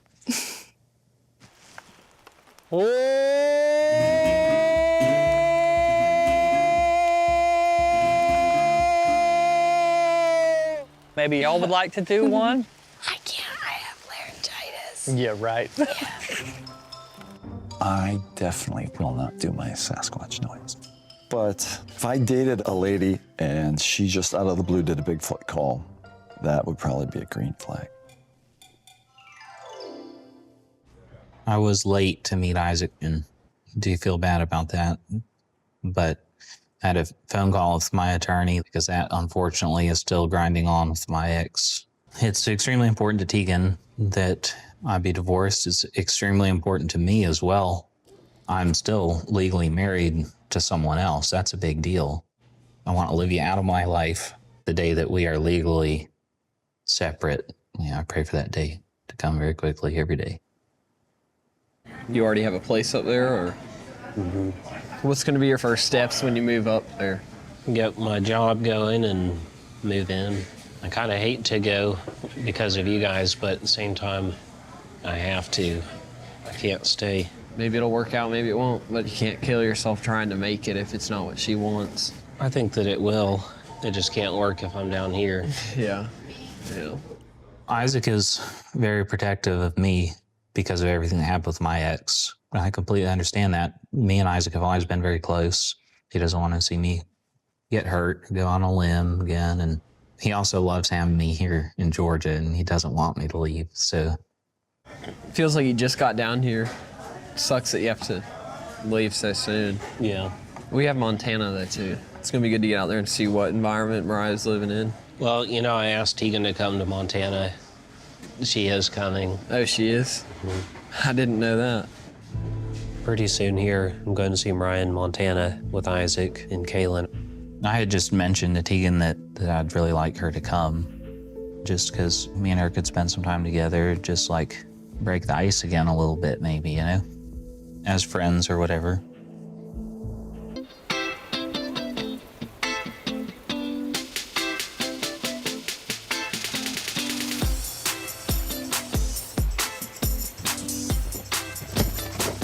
Thank you. I'm gonna cook this. I was very excited to fly with Tegan. Drove up to Wisconsin, got to Wisconsin that night, and then I met her at the airport and we flew out. And by the time we made it to Montana, it was still an hour drive to the lodge. And, you know, it was very good to see Tegan, but it also is so different. Like, you could just feel the distance, you know. There's a letter. Oh, and flowers. That's crazy.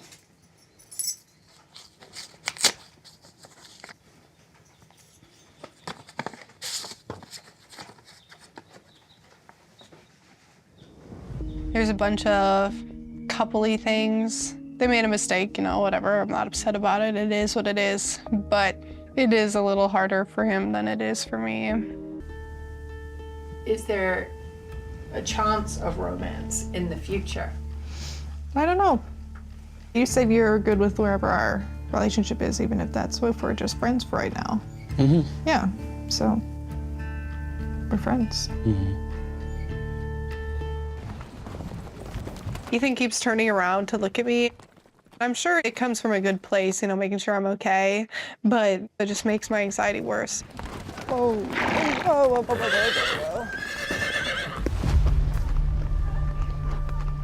I am getting annoyed.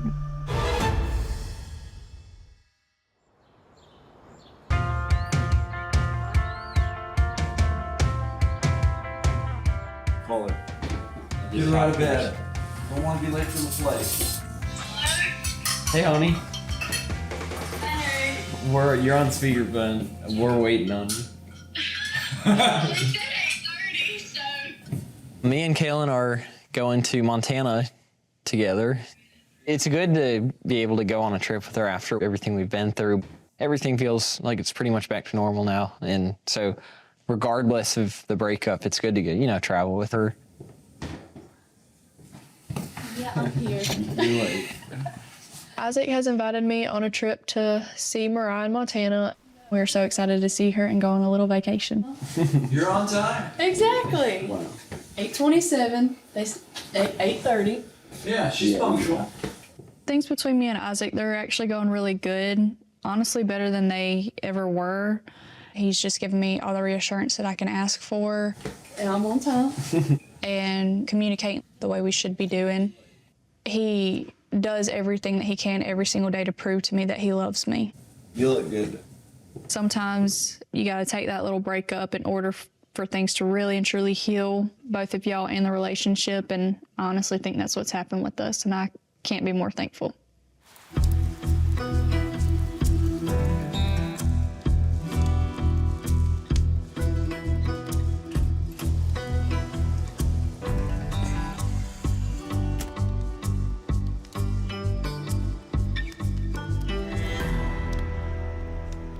How are you doing? You look tired. Where are your brother and Kaylin at? Are you just waiting for them? Yeah. Oh, okay. Tegan and I got in yesterday. The travel out was very frustrating. We both are extremely tired. It's a lot for me to just be friends with Tegan because I love her, but that's where she's at, and I want to meet her where she's at, you know, and be respectful about that. Would you want to watch a movie later? I don't know, maybe. You want to go look at them? Sure. In these rooms, at least how my room was set up, like the only way to watch the movie would be if you sat in bed, and I do not want Ethan in my bed. You used to say that Ethan was the one. When I laid eyes on him, I was like, oh, he's it. He's the one. You're so handsome. You're so beautiful. And now you don't even want to watch a movie with him alone. What happened? Was there some kind of inciting incident that led you here? Yeah. The last straw that sort of broke the camel's back of our relationship was I went to celebrate his birthday with him, and it was a surprise. So I coordinated with his grandparents. I did the 5-hour drive out there. The ice was already thin at that point because I was already months in to me telling her that I would move, and I still hadn't moved yet. At first, he seemed happy and everything like that. Then he sort of just disappeared for a while, which is Ethan. He does that. I went to find him, and he was working on one of his cars, but he was just acting really weird. I started shutting down, like I was not saying anything. I just wanted to keep working on my car. It's just such an idiot. And I kept asking, you know, what's wrong, what's up, what's going on? And he didn't really want to talk about it. He kept shutting me down. And she started getting really frustrated that I wasn't communicating with her. And maybe I was asking too many times, you know. He said nothing was wrong, but his words and actions were not matching. I could tell. Do you see anything you like? And she kept pressuring me like, talk to me, talk to me, talk to me. And as she kept pressing me, I was looking at her, and it was like I was seeing my ex. She used to do that. I just finally put my tools down, wiped my hands off, got in my 76 New Yorker. He sort of peeled out of there, and he shut his phone off and left me at his grandparents' farm. I remember looking back, it's one of the most depressing images that sticks in my mind that haunts me even today. It's just Tegan, just perfectly beautiful, standing there in the driveway, crying with her hand over her mouth that I saw in the rearview mirror as I just peeled down the road. We broke up that day over the phone when he turned his phone back on at some point. It was just horrible. And then after that point, it's like everything just kind of ended for me. And then I came back to Georgia. He finally came to me with what I could tell was a truth he'd been holding on to for quite some time, that he wanted to watch all his minor siblings grow up back down in Georgia. Mercy, his youngest sibling, was 12, and so that meant he'd want to be down there for the next 6 years. I just said it in passing, but not really considering everything, like, would I really want that? We didn't really talk for quite a while after that.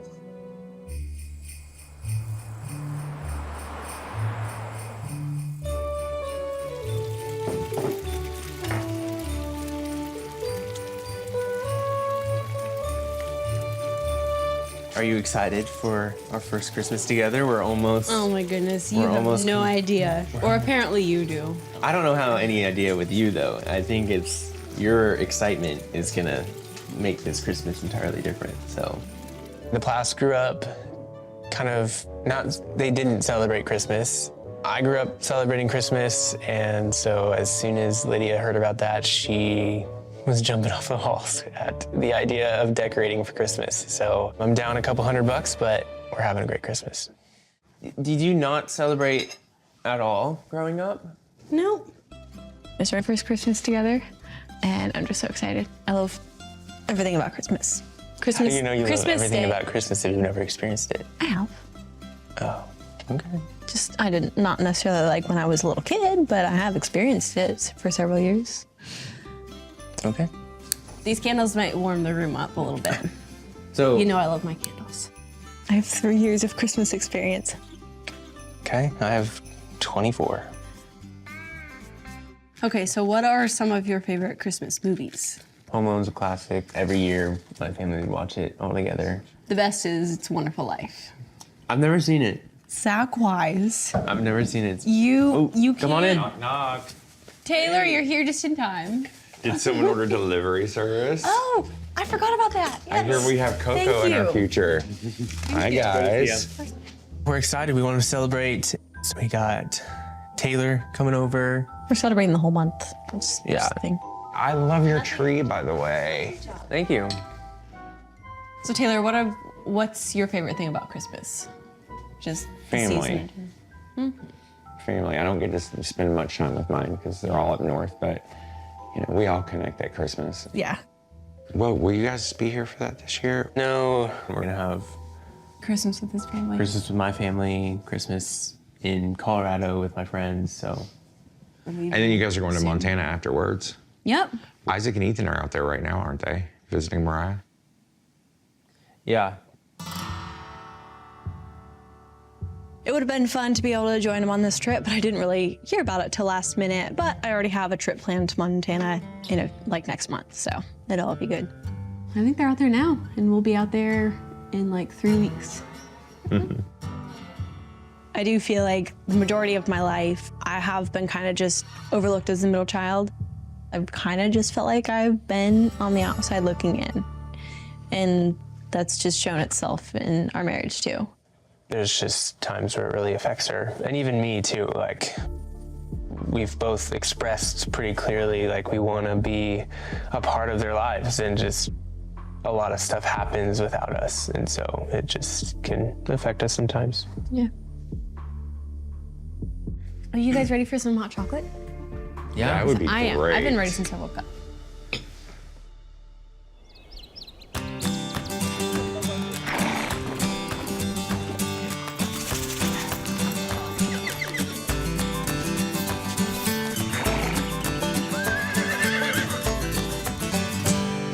We're finally going horseback riding. I'm not a professional, but I've definitely ridden horses in my life a good bit.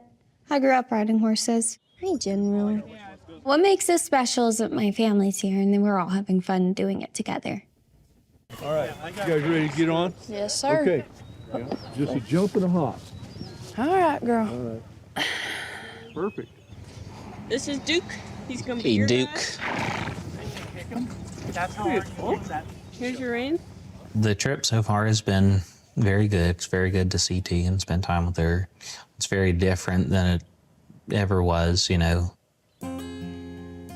Like, the distance is hard for me to get used to, but I understand it. Whoa. I'm noticing that Tegan's very standoffish from Ethan. I know Ethan's not been perfect in the relationship. If you're upset about something, that's okay, and you can work through that with your partner. But if she needs time to get over something, then she should take that time. So I don't know exactly what's at play there. Yeah. Mr. Tucker. Hi, thank you. I'm a little nervous because I don't ride horses. Okay, oh gosh. I've ridden a horse, like, you know, those little, like, fair things where you just get on the horse and walk in a circle. Get moving, Tuck. So that's about it. All my horse does is eat. He keeps like bending down and then like I don't have any slack. So he won't do that when we're riding, right? Yeah. Okay, because I'm not very strong. One of my nails fell off, that's crazy. Ethan is very protective of me, so I do appreciate that. But I mean, a horse is a big creature. And so if he wanted to take me off, whether he got off his horse or not, like the damage is done, so. This is probably the hardest part about the whole entire ride, is getting everybody started.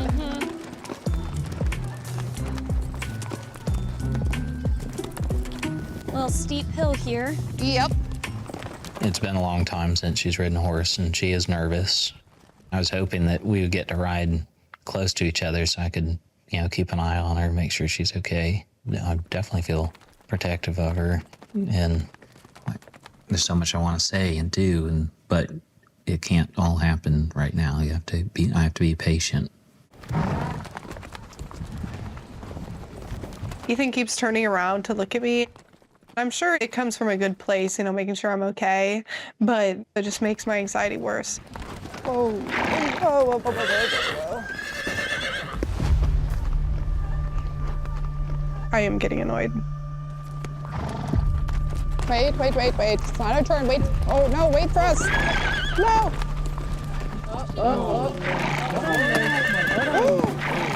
Whoa, whoa. Tegan, go. Okay. Hurry. Go, go, go, go. Luna's got an attitude. Okay, go, go. Okay, go, go. I'm trying. Whoa. My horse tried to bite her horse. Yep, they fight like siblings. You know, horses have hierarchy. Some don't get along with others. You kind of got to keep their heads off their butt. Butthead. Okay.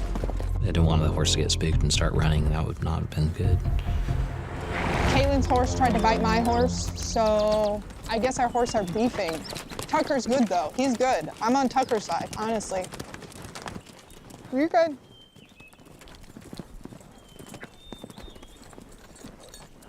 Ethan's vibe right now, his energy is just really heavy. I don't know, sad, depressed, upset, angry. I don't know what. It's sort of hard to navigate because I want to respect my boundary with not doing quality time.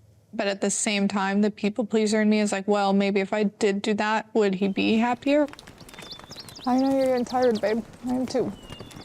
It's the first time I'm hanging out with Ethan now, post breakup, in like a big extended, you know, trip. And so it's definitely weird, and I'm adjusting too. So, I mean, I don't blame him for adjusting, just maybe in a different way than I am. I'm not gonna lie, Tucker, you're like awesome.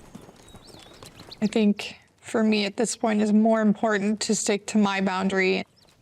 I feel like Ethan in our relationship was putting himself first, and I wasn't putting myself first, I was putting him first. And so I'm sort of taking the reins on that and putting myself first. Oh my gosh, somebody get pictures. That is so freaking pretty.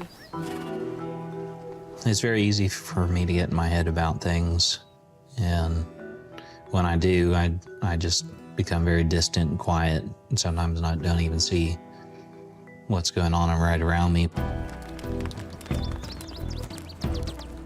And I'm a little aware of how that affects other people, you know, or would affect Tegan, so just trying my best to reel myself into reality. This is like the first time that we've been together for any length of time. And so, you know, Tegan maybe is hesitant or has some walls up, and that's perfectly fine and understandable. I don't want to be by her horse. I tried to bite my horse, so not next to Kaylin. Sorry, Kaylin. Normally, I'd love to be next to you.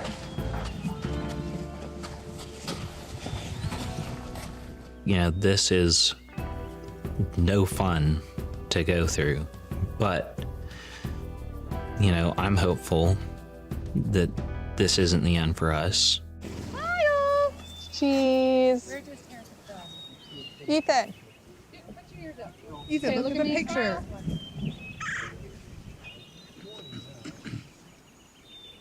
Tegan's definitely blowing him off. I don't understand that. She gets invited out and do a family trip with us and, you know, just kind of blows him off the whole time. He was so excited about her being out here. So I understand if he's sad, but he's been sad for so long. I think it's time he just, I don't know. If it's not gonna work, it's not gonna work. And we're out. Come on. These mountains are so beautiful. Love that for us. Tegan is being a little standoffish. It is understandable in a way, but I mean, why come to a whole different state with your ex-boyfriend and his family if you're not necessarily gonna like kind of make that effort? Isaac always says we have to decrease the tude, not attitude.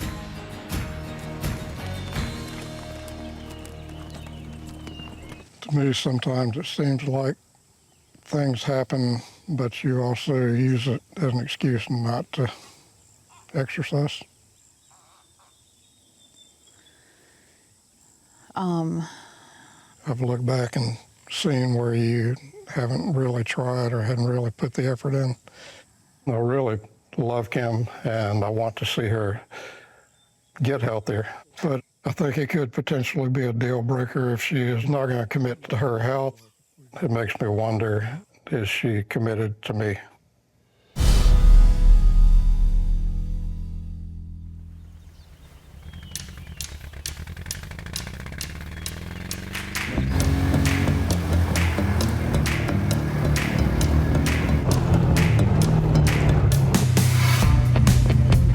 Look at that. That is so pretty. This is pretty. We've been here in Montana for a short while, and today we are riding buggies up the mountain.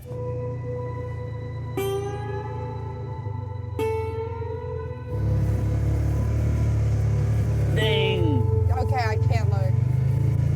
We're right up on the ridge. I know, I can't.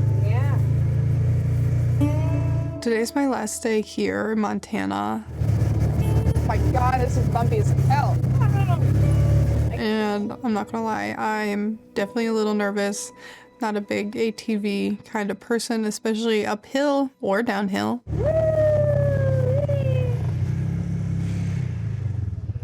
When I'm going up here. I want to see. Holy crap.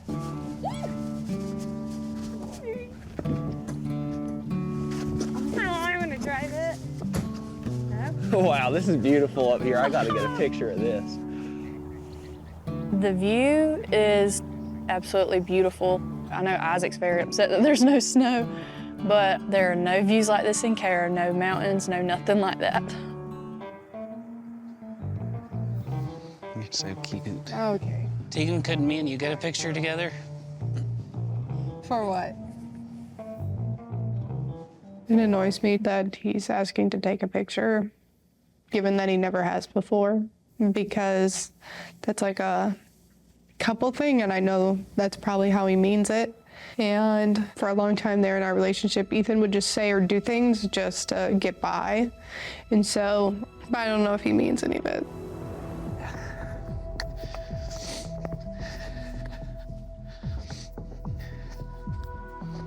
I don't like you behind me. You're so close. Like you're rushing me. No, you can take your time. I'm just following you.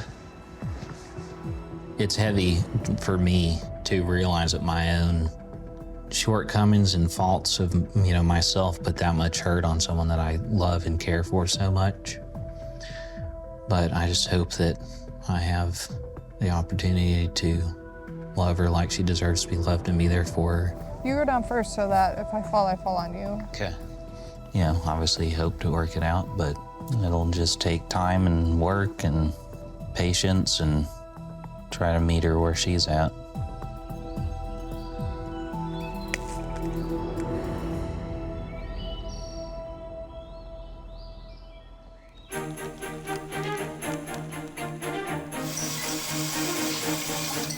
Oh, coffee smells so good. I know. What do you think you're gonna get? Ready for this? I have no idea. I think I might want something seasonal. Me too. I'm gonna do the Polar Express hot chocolate. This morning I'm grabbing coffee with Mariah. Her and I are really good friends. You know, she was bridesmaid, so pretty close. She's always been there for me, and I just love anytime we get a chance to hang out and catch up. So how have you been? I've been really great, enjoying marriage, discovering marriage. When you say discovering marriage, what's on your mind when you say that? I'm not married yet, so I don't know. Oh, man. I mean, at the beginning, the first thing we had to really work through was just everything that happened with the family. I didn't know how much I, just shut down when things get tense or there's confrontation or I've always just avoided at all cost. And Zach is as the opposite Zach of an is avoider. He is 100% He is very opposite. comfortable with kind confrontation, and I feel like that's a really good balance for both of you. Yeah. So I mean, obviously you guys saved your first kiss, and obviously you saved the first time you guys had sex till your wedding night. If you don't mind me asking, how was that? What was that like? Oh, Zach had told me leading up to the wedding, he was like, when it comes to sex, when it comes to intimacy, I want you to let me know when you're ready. He was like, if you want to wait a week, enjoy a week of kissing and making out and warming up to each other before we, do anything else. He's like, I'm here to serve you. And so, he just really created a safe place. And no, we didn't wait a week. I love that so much. There's just such a beauty in sex and intimacy with your spouse that's it just breeds so much deeper connection, joy, love. It's literally life-giving. Literally, but it also is life-giving as a couple. It does bring life into the world, but it also brings life into your marriage. Are you guys trying to have a baby? Or are you trying to not have a baby right now? Yeah, I mean, we're coming up on the year mark in a few months. I can't wait for the day. I'm seeing all the babies at church this morning. I know, there are so many babies at church. But this time of just Zach and I is also priceless. You're right. I want to just enjoy every moment, like our first Christmas together. Yes. But every time Zach sees a baby too, he points it out. Oh yeah, it's like you both have baby fever. I for sure thought y'all were gonna get pregnant on your honeymoon. Riding through the waves, can we let the summer stay? Let's go for a drive, 'cause I want. One thing I really want to do is get the barn completely done and start working on some fun stuff. Yeah. But also need the energy to do it. Yeah. Kim and I have been together for the last 3 years, off and on, mostly on. It feels more like we're settled in, like we're finding our place on the farm together. And I do feel like this is home. Yeah. It took a little while for me to feel like that because I feel more welcome. This is the last place I want to live. I want to be with you forever. Me too. And that's why there are some concerns that I have. Some of my concerns and worries have to do with commitment. I want to know that we're both going to be here for the rest of our lives, that we're both going to be healthy, and we're both going to be happy. You told me that you were going to work on certain things, and I'm not seeing the progress that I thought I would see. I've been pushing for a little while now for Kim to start exercising, just start eating better to try to get a little healthier. I want her to be around for a long time for me and for the kids, but I feel like she just kind of put the getting healthy on the back burner. I'm not seeing any changes and it's starting to get frustrating.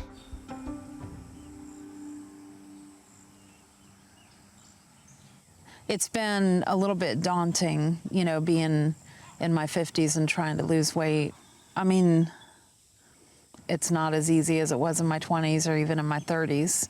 I'm trying to work out more, and I don't know, there's days where it's just really hard to work in something, To me, sometimes it seems like things happen but you also use it as an excuse not to exercise? I've looked back and seen where you haven't really tried or hadn't really put the effort in. I really love Kim, and I want to see her get healthier. But I think it could potentially be a deal breaker if she is not going to commit to her health. It makes me wonder, is she committed to me? To me, that would tell me that you don't care enough about me and you to put in the extra effort. It's hard to commit 100% until I know that you're 100% committed, and not just from you telling me by seeing it. I don't really like that it's a deal breaker for him. I mean, I feel like he's giving me an ultimatum. I do worry about the future of our relationship when I hear him say things like that. What do you need? Tell me what you need for me to help you. I don't want to push, but if you need me to push, I'll push. Well, I guess we just come up with a plan and then work on it. Or, work on it. Do it. Yeah. Stick with it. And there's going to be days where you're not going to feel like it, and I'm not going to feel like it. Yeah. And that's what I want, is for you to push me and for me to push Yeah. you. This isn't a good position to be in, because I do love Kim, and my heart will be broken if Kim and I don't end up together. I really hope that she will just commit herself to doing what she's told me that she's going to do for the last few years. I want one of our long-term goals for within the next couple of years for both of us to be in good health. Mm-hmm. And I want to one day see us married, and I want us to look good when we walk down the aisle. Yeah. That sounds really good. If Ken asked me to marry him, I would gladly say yes. But I'm going to keep trying to lose weight. I'm going to keep trying to make good food choices and trying to get exercise every day for me and for my girls. And for Ken, if he'll stick around. Deal. Yeah, deal. Guess I'll go for a walk. I'll go with you if you want. I love you. I love you too.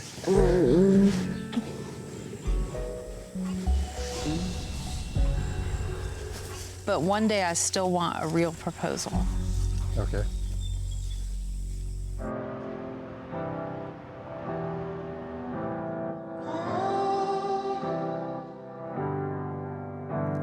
Oh, it's been so long without you. When I wrote this song, instead of moving on, believe me, I tried. But there's no one else in this world for me. The truth is, if you take me back, I'm the luckiest man alive. This is nice. Today I'm on a coffee date with my mom. My mom's been there for everything. Highs, lows, bottoming out, mountain peaks, everything. Oh my gosh. Thank you so much. Waiting on anything else? No, we're good. Thank you. She definitely helped me through a lot of this in more ways than I could ever think before. You had your big trip. What was that? It was fine. I got to see Isaac, Keelan, and Mariah again, and that was nice. It just picked up where we left off, essentially. I sort of felt bad because when we were there, I felt like Ethan was really emotional, but you know how he is. He internalizes it and sort of shuts down. Yeah. So just navigating that was a little hard, especially because I don't know exactly how I feel. I'm glad I went to Montana. I had fun. I think it did more good than anything else. You know, it opened a can of worms of being friends, which I don't think would have happened if I didn't go. As of right now, I guess you could say I've sort of friend-zoned him for the time being. Where it goes in the future, I don't know yet. When he came back, did he reach out? Obviously a big surprise, him just kind of showing up and saying, I'm here. We met Ethan, we welcomed him into our home many times. He was kind to us, he was nice to us, and certainly us to him as well. I think she was shocked, and I was too, that he was surprised I live here. That was a big shock. If he wants to try to heal and mend a friendship first, that she's open to that. But the impression I get is that, obviously his end goal is to win her back, as it were, and finding that middle ground, I think, has been tricky. He'll text me sometimes, but we don't talk on the phone, or obviously, we don't see each other. I knew he was gonna be alone on Christmas, and he doesn't have any family here in Wisconsin, so we obviously made the choice to offer him, Christmas dinner. I asked if he had any plans for Christmas, and he said no. Obviously, growing up, Christmas is a big thing. My parents raised me that no one should be alone on Christmas, and so I talked to my parents. No offense to him, I didn't want him in the house by any means, but how can we extend the Christmas spirit?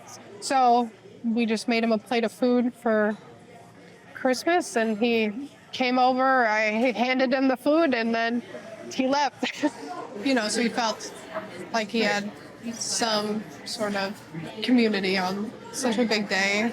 At Christmas, we didn't invite him over or anything. We knew he was in the area. I wasn't personally entirely sure where he was staying. Definitely we want the best for him. However, their relationship is kind of all over the place and up in the air. Tegan was hurt. She was devastated, needless to say. And we had Tegan's child at home too. So it's our choice to create a bit of a boundary there. That was just the right thing to do. Yeah. So that was the last time and the only time I saw him in between Montana and now. He invited me to go see his house that he's renting. Well, I hope that goes well for you. It's a lot to navigate for you. It's a lot to navigate for him too, I'm sure. I don't write anything off in life. What is meant to be will be. So is there some world where I do fall back in love with him or we fall in love with each other? Yeah, definitely it's a possibility. I feel like I'm here for the ride. I'm not gonna close any doors one way or another, but I'm not gonna be oh, you moved here, let's get back together. Day by day. Exactly, day by day. But yeah, I'm just glad to be a part of the process. It can be complicated sometimes, and you don't realize you're in the presence of the Plath Daddy. Oh dear. I will never call you that. That's for sure.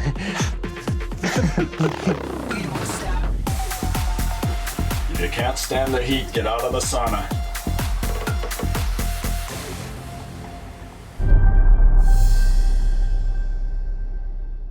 My mom came up to Wisconsin with a load of household items. So you brought a lot of stuff. I did. Can we unload it now? Sure. I definitely think my mom driving all the way up is definitely a way that she shows love. I'm not really concerned that he'll scare Tegan off by doing too much because he's already doing too much by just moving up there. She's either gonna, accept that or turn away from it. Are you guys back together? Is everything fine? No. Are you taking it slow, being friends first? Or you don't know yet?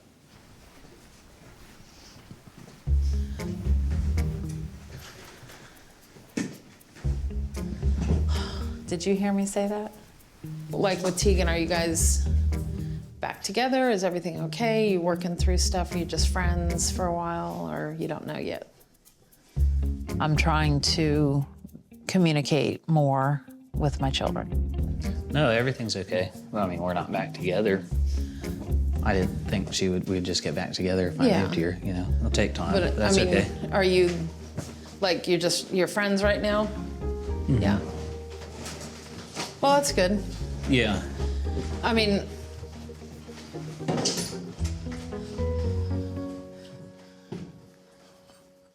I think Ethan is making decisions based on emotion, not so much logic.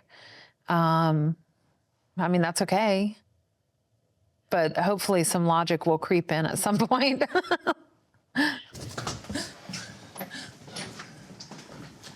You putting that away in there? It's possible that Ethan could get really hurt in this because he really does love Tegan. I feel like he needs to figure out if that door is still open or if it's closed forever. I think the last time that Ken and I broke up, we were just friends, and we just decided to just be friends. And then that lasted for a while, a few months, and then we realized that we loved each other, and we've been together ever since. Mm-hmm. So, I mean, friendship is definitely a good, solid foundation. Yeah. Yep.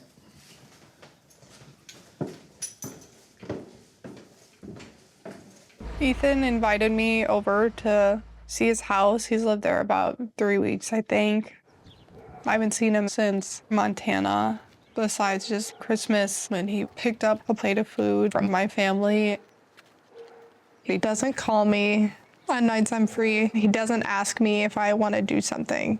So he's like living there without making any effort. It's just really weird. Is your car doing good? So far, so good. The transmission still holding that? Well, I got a flat tire. I don't know if I told you that. Yeah. Oh. Someone's here. Hello. Can I come in? How are you doing? Good. How are you? It's cold out there. Yeah. It's cooled down a little bit. Yeah. I got to drive a little bit in the snow. Hi. I haven't seen Kim since Zach and Lydia's wedding. I went to that thrift store today. I got some chairs. So what are you guys up to? Oh, I showed her the house and I tried to make brownies. Can you smell the brownies or no? No. No? At least they're not burnt. Not yet.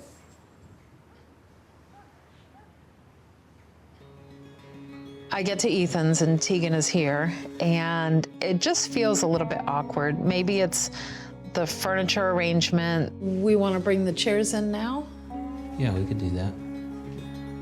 It's just, they're both just kind of sitting. It just looks awkward. It feels awkward.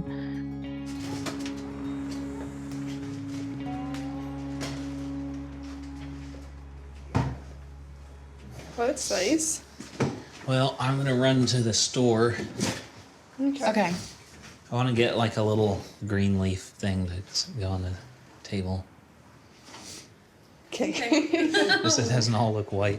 We don't know what that is, but I guess we'll see when you come back.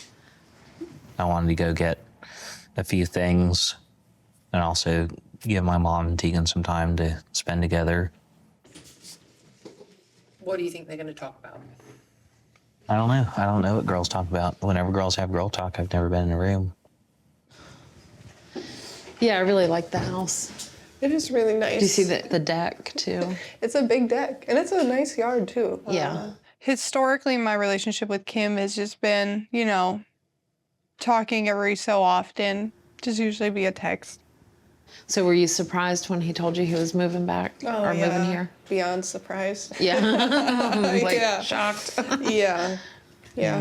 Did not expect that, that's for sure. Yeah. Not on my bingo card for the year, but. He seems happy here. I mean, Me being here today seems like he likes it, so Yeah. that's good. yeah. I'm assuming you guys are friends and just friends. Yeah, I would say we're working our way to friends. Okay. Yes, I'd say maybe like a step under that at the moment, just because Okay. we don't really talk or hang out or anything anymore. Okay. So, yeah. I mean, I don't know everything. I know Yeah. a little bit of just things that happened. I think the main thing was in our relationship, I was prioritizing him. And then I feel like he was also prioritizing himself. And that we were both putting him first. No one Yeah. was putting me first. The day we broke up, like the official day we broke up, that was hard. Tegan told me that Ethan left and didn't answer the phone, and she went looking for him, and he was gone for several hours, so she just drove back to Wisconsin and broke up with him. I can't blame her. My guess is I feel like Ethan has a lot of baggage to work through after his first marriage. Like I've told him, you know, what's meant to be will be. That's how Yeah. I've always had that mindset. So we'll see where things go in the future. Yeah. Ethan is definitely a unique person, and it is going to take somebody unique to know how to handle that and enjoy him. I just think we needed that time apart in that break for sure. Yeah, yeah. So that he could work on himself, so I could work on myself and see where it goes from there. I feel like Tegan right now just wants to take it slow, and I don't think she's going to be rushed into anything. She wants to see that Ethan is going to be around for a while, and that she probably wants to see him be a little bit better at communicating. I think that this break, you know, hopefully is helping him rediscover what's important and what's not. And the distance was hard too on us. Yeah. I think he's just not a really big phone guy. And so he's a horrible communicator. And I don't know if all of this is helping him.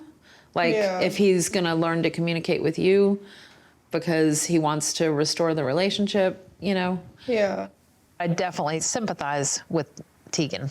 She needs more than just he is geographically in that area. She needs to see some growth, some maturity, some communication skills. Well, and I can tell you as a mom of boys that don't always make the best choices in women. Basically, I think Isaac got a good one when he found Kaylin, and Ethan got a good one when he found you. So, you're so sweet. Oh, that was really nice to hear, because some boy moms are like, you know, my son could do nothing wrong ever. So it was really nice to have that understanding from her, and that, you know, that she loves me for me, you know. He's a grown man. He's got to figure out his stuff. So today, Zach and I are at a wellness center, and we're going to experience some things that I haven't experienced before, such as compression machines and the inversion table. There's a sauna there too. I mean, I've done saunas before, but this should be fun. Oh boy. Whoa! How much heat do we have? Ooh, everything burning up. I've inverted, jiggled, and compressed, and now it's time for the sauna and cold plunge. Whew.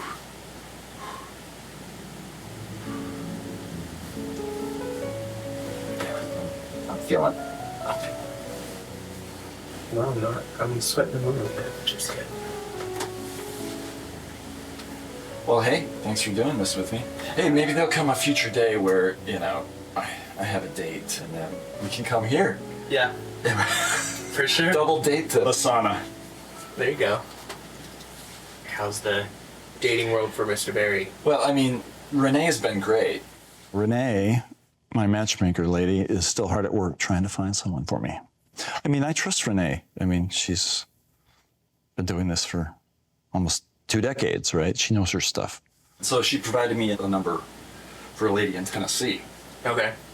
And I called her, and we talked for an hour. Mm-hmm.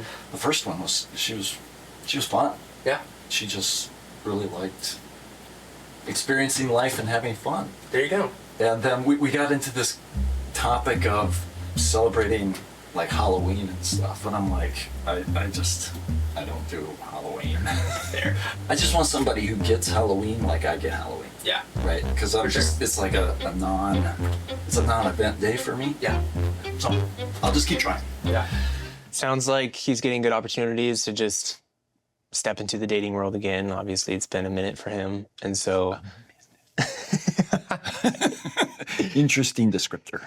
But yeah, I'm just glad to be a part of the process. It can be complicated sometimes, and you don't realize you're in the presence of the Plath Daddy. Oh dear. I will never call you that. That's for sure.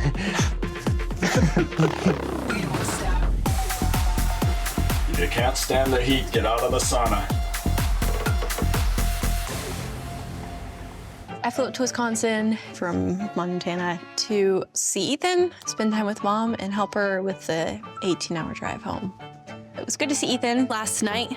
His house is so cute. Here's the bathroom. Nice. That's cute. Here's my bed. Seems about right. Oh, we have an in-ground fire pit. He has a fireplace. Lydia loves road trips, and she's been wanting to spend more time with me, so I asked her if she'd like to come on this road trip with me. I'm excited about that. It's going to be a fun, like, mother-daughter road trip. Growing up, I didn't really learn what it looked like to really talk about things in general. A large piece of that was not talking about Joshua. Yeah. I will say I heard bits where you talked about Joshua publicly. Lydia went online and she was crying about Joshua, which is fine, totally understandable. But then she starts, you know, sharing about how she wasn't equipped to deal with that. I've had a lot of guilt that I've had to deal with, and when I first heard Lydia talking about Joshua online, it was like ripping open that wound for me all over again. Joshua was one of our sons, and he died at 17 months old in a really tragic accident. Publicly, Lydia gave lots of details of Joshua's death. Then she went on to speculate about his death and how it affected me, how it affected Barry and I's marriage, things that I feel she doesn't have the place to say publicly. I felt like you blamed me for not communicating about that part of it. The intent was not pointing fingers. I just needed him to be acknowledged and talk about his life. I don't feel like you don't know how to communicate things. You have so much going on in your world and what's in front of you that, like, not that you forget about the others, but they're just not in your forefront. So. Yeah. Right after Joshua died, I wasn't ready to talk to anybody about it. It probably took about a year to, you know, be able to talk about it at all. We've periodically go to the grave site and put little duckies on the grave or some flowers. They're probably flowers he'd remember from the farm. The thing that has been hard for me is just knowing how much I've hurt all of the other kids, how much pain I've caused them. And that's just hard.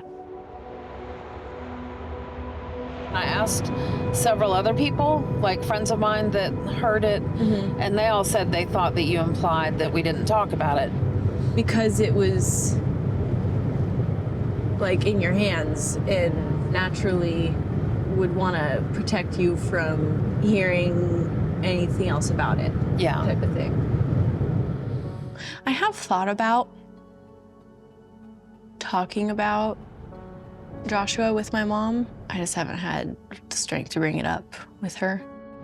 You know, yeah, Dad and I didn't give you the tools to deal with that, but I mean, that's a hard thing to. I don't think anyone has I don't think the tools anybody. to deal Well, I with was going to that. say, I don't think Yeah. anybody can. I still can't give you the tools to deal with it. Yeah. It's kind of sad to me that she's opening up to the internet and not me. I mean, this kind of is a good picture of the gulf that separates us. And I want to fix that. As much as it hurts me, the pain, like I've never felt pain like that before. Yeah.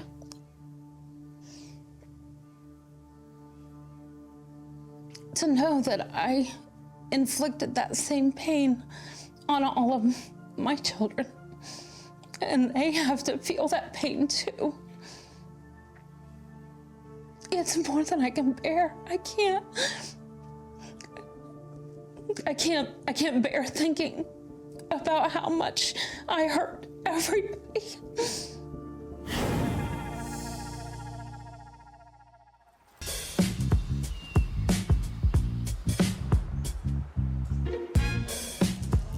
So here I am on an adventure to meet someone that I don't know who she is, but I'm soon gonna find out. Can you give me just a little bit longer? I've been trying some TLC. Can you give me just a little bit longer? Hello. Hi. I'm Barry. I'm Jonah. Jonah, nice to meet you. Hugger. Oh, you're a hugger? Oh, awesome. I am. Awesome. Well, it's a pleasure Very to meet nice you. to meet you. Have a seat. I turn around, stand up, and see Jonah. She's very petite. I'm like, wow, that's a nice little thing. So it's a very good start. I guess you could say is my first time at going into this realm of blind dates. I've never done one before. This is my first time. Me too. So. My name is Jonah. I've been divorced for about 9 years. Dating here in Tallahassee after you've turned 40 and you have children is difficult because everybody knows everyone here. So did you like go online and find anything out? Maybe a little. I would have. If I were Did you know anything about me? All I knew was you were in your 40s, you were athletic, you were blonde, and very good looking. Oh, well, they described me perfectly. Yeah. I think, Jonah's physically my type, and I'm hoping I'm making a good first impression, because I like what I see.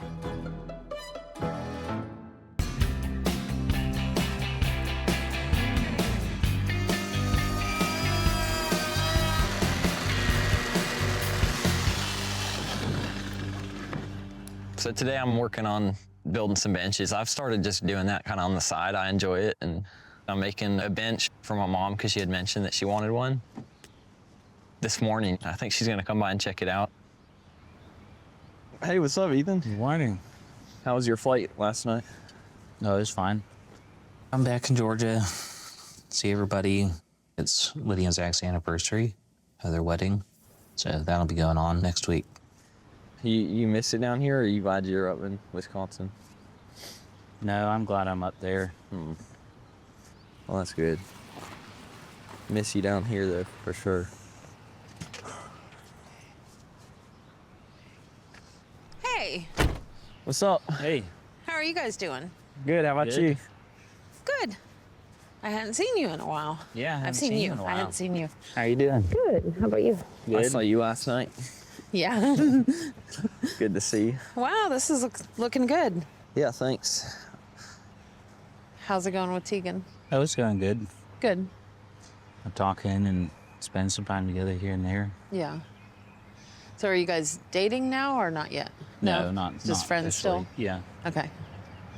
Oh yeah, Tegan's coming down next weekend, Oh, good. so shit. See all you guys again. Yeah, good. That'll be fun. Yep. Things are going okay in Wisconsin. Me and Tegan have seen each other like once or twice. I found a therapist that I think I like.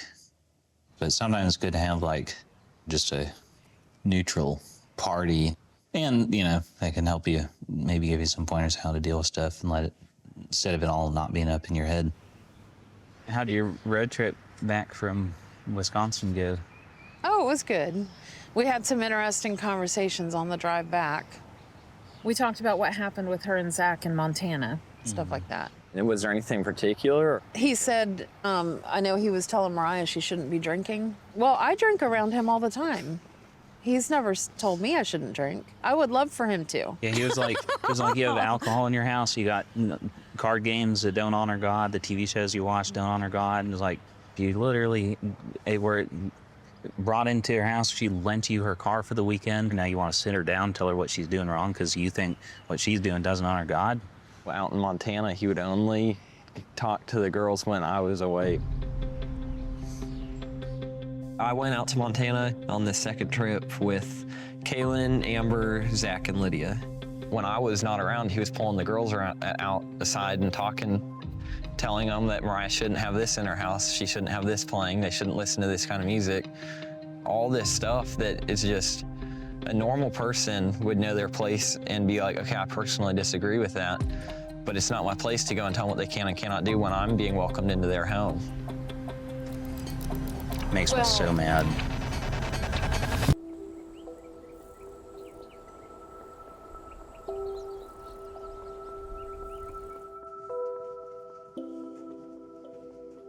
Today I'm meeting with Dr. Ty. She was Micah's therapist, and I was really impressed with her.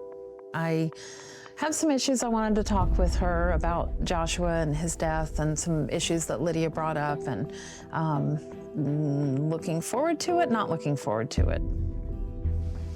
Hi. Hello, how are you? Good, how are you doing? I'm doing well. I'm Dr. Tai. Hi, good to meet you. You as well, you as well. Yeah. Right, so let's just jump into it. Okay. Tell me a little bit about what brings you in today. Well, we lost a son in 2008, and he was 17 months old, and it was one of those things where I was moving a vehicle on the property and ran over him. Okay. And we now have 9 children. The older ones were all there when it happened. Initially, I wasn't able to talk about it or like anything. Like I was, for several months, I just was totally shut down. I'm fine now, but trying to navigate, like recently, one of my daughters went online and was blaming me for not giving her what she needed to be able to grieve or heal or move forward or whatever. And next week we're having a family meeting. We're all coming together and we're gonna talk. And I don't feel like I have anything to offer them. The daughter, has she communicated to you directly what she wants from you or what she's hoping to get from you? Okay. No. Have you asked her? No. Okay. She did a play-by-play of exactly where she was every moment that it happened. And I can't listen to that. Like I have my own play-by-play of what happened that day. And sometimes it runs through my head, but I'll never verbalize that. It's too painful. I don't want to relive that day. Yeah. You know? Yeah. Yeah. She's wanting something from you that she maybe feel like maybe she never got before.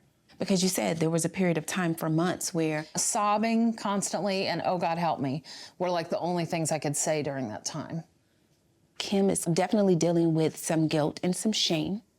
Her daughter put her on blast. And whatever she might be saying, Kim may be seeing herself in that way anyway. So that means that what I see, what I think about myself may actually be true. And so she's struggling. She's struggling. I was also pregnant at the time with my next child, Amber. I thought that when she was born, then it would get better. But it didn't, it got worse. I guess because it didn't get better, it was kind of like the realization that nothing is gonna fix this, nothing is gonna help. How did it get worse? I felt worse. I couldn't look at her. I couldn't look her in the eye. I couldn't sing to her. Yeah. I would hold her and I would nurse her, but I just, what makes it so hard for me to hear from the children, as much as it hurts me, the pain, like I've never felt pain like that before. Yeah.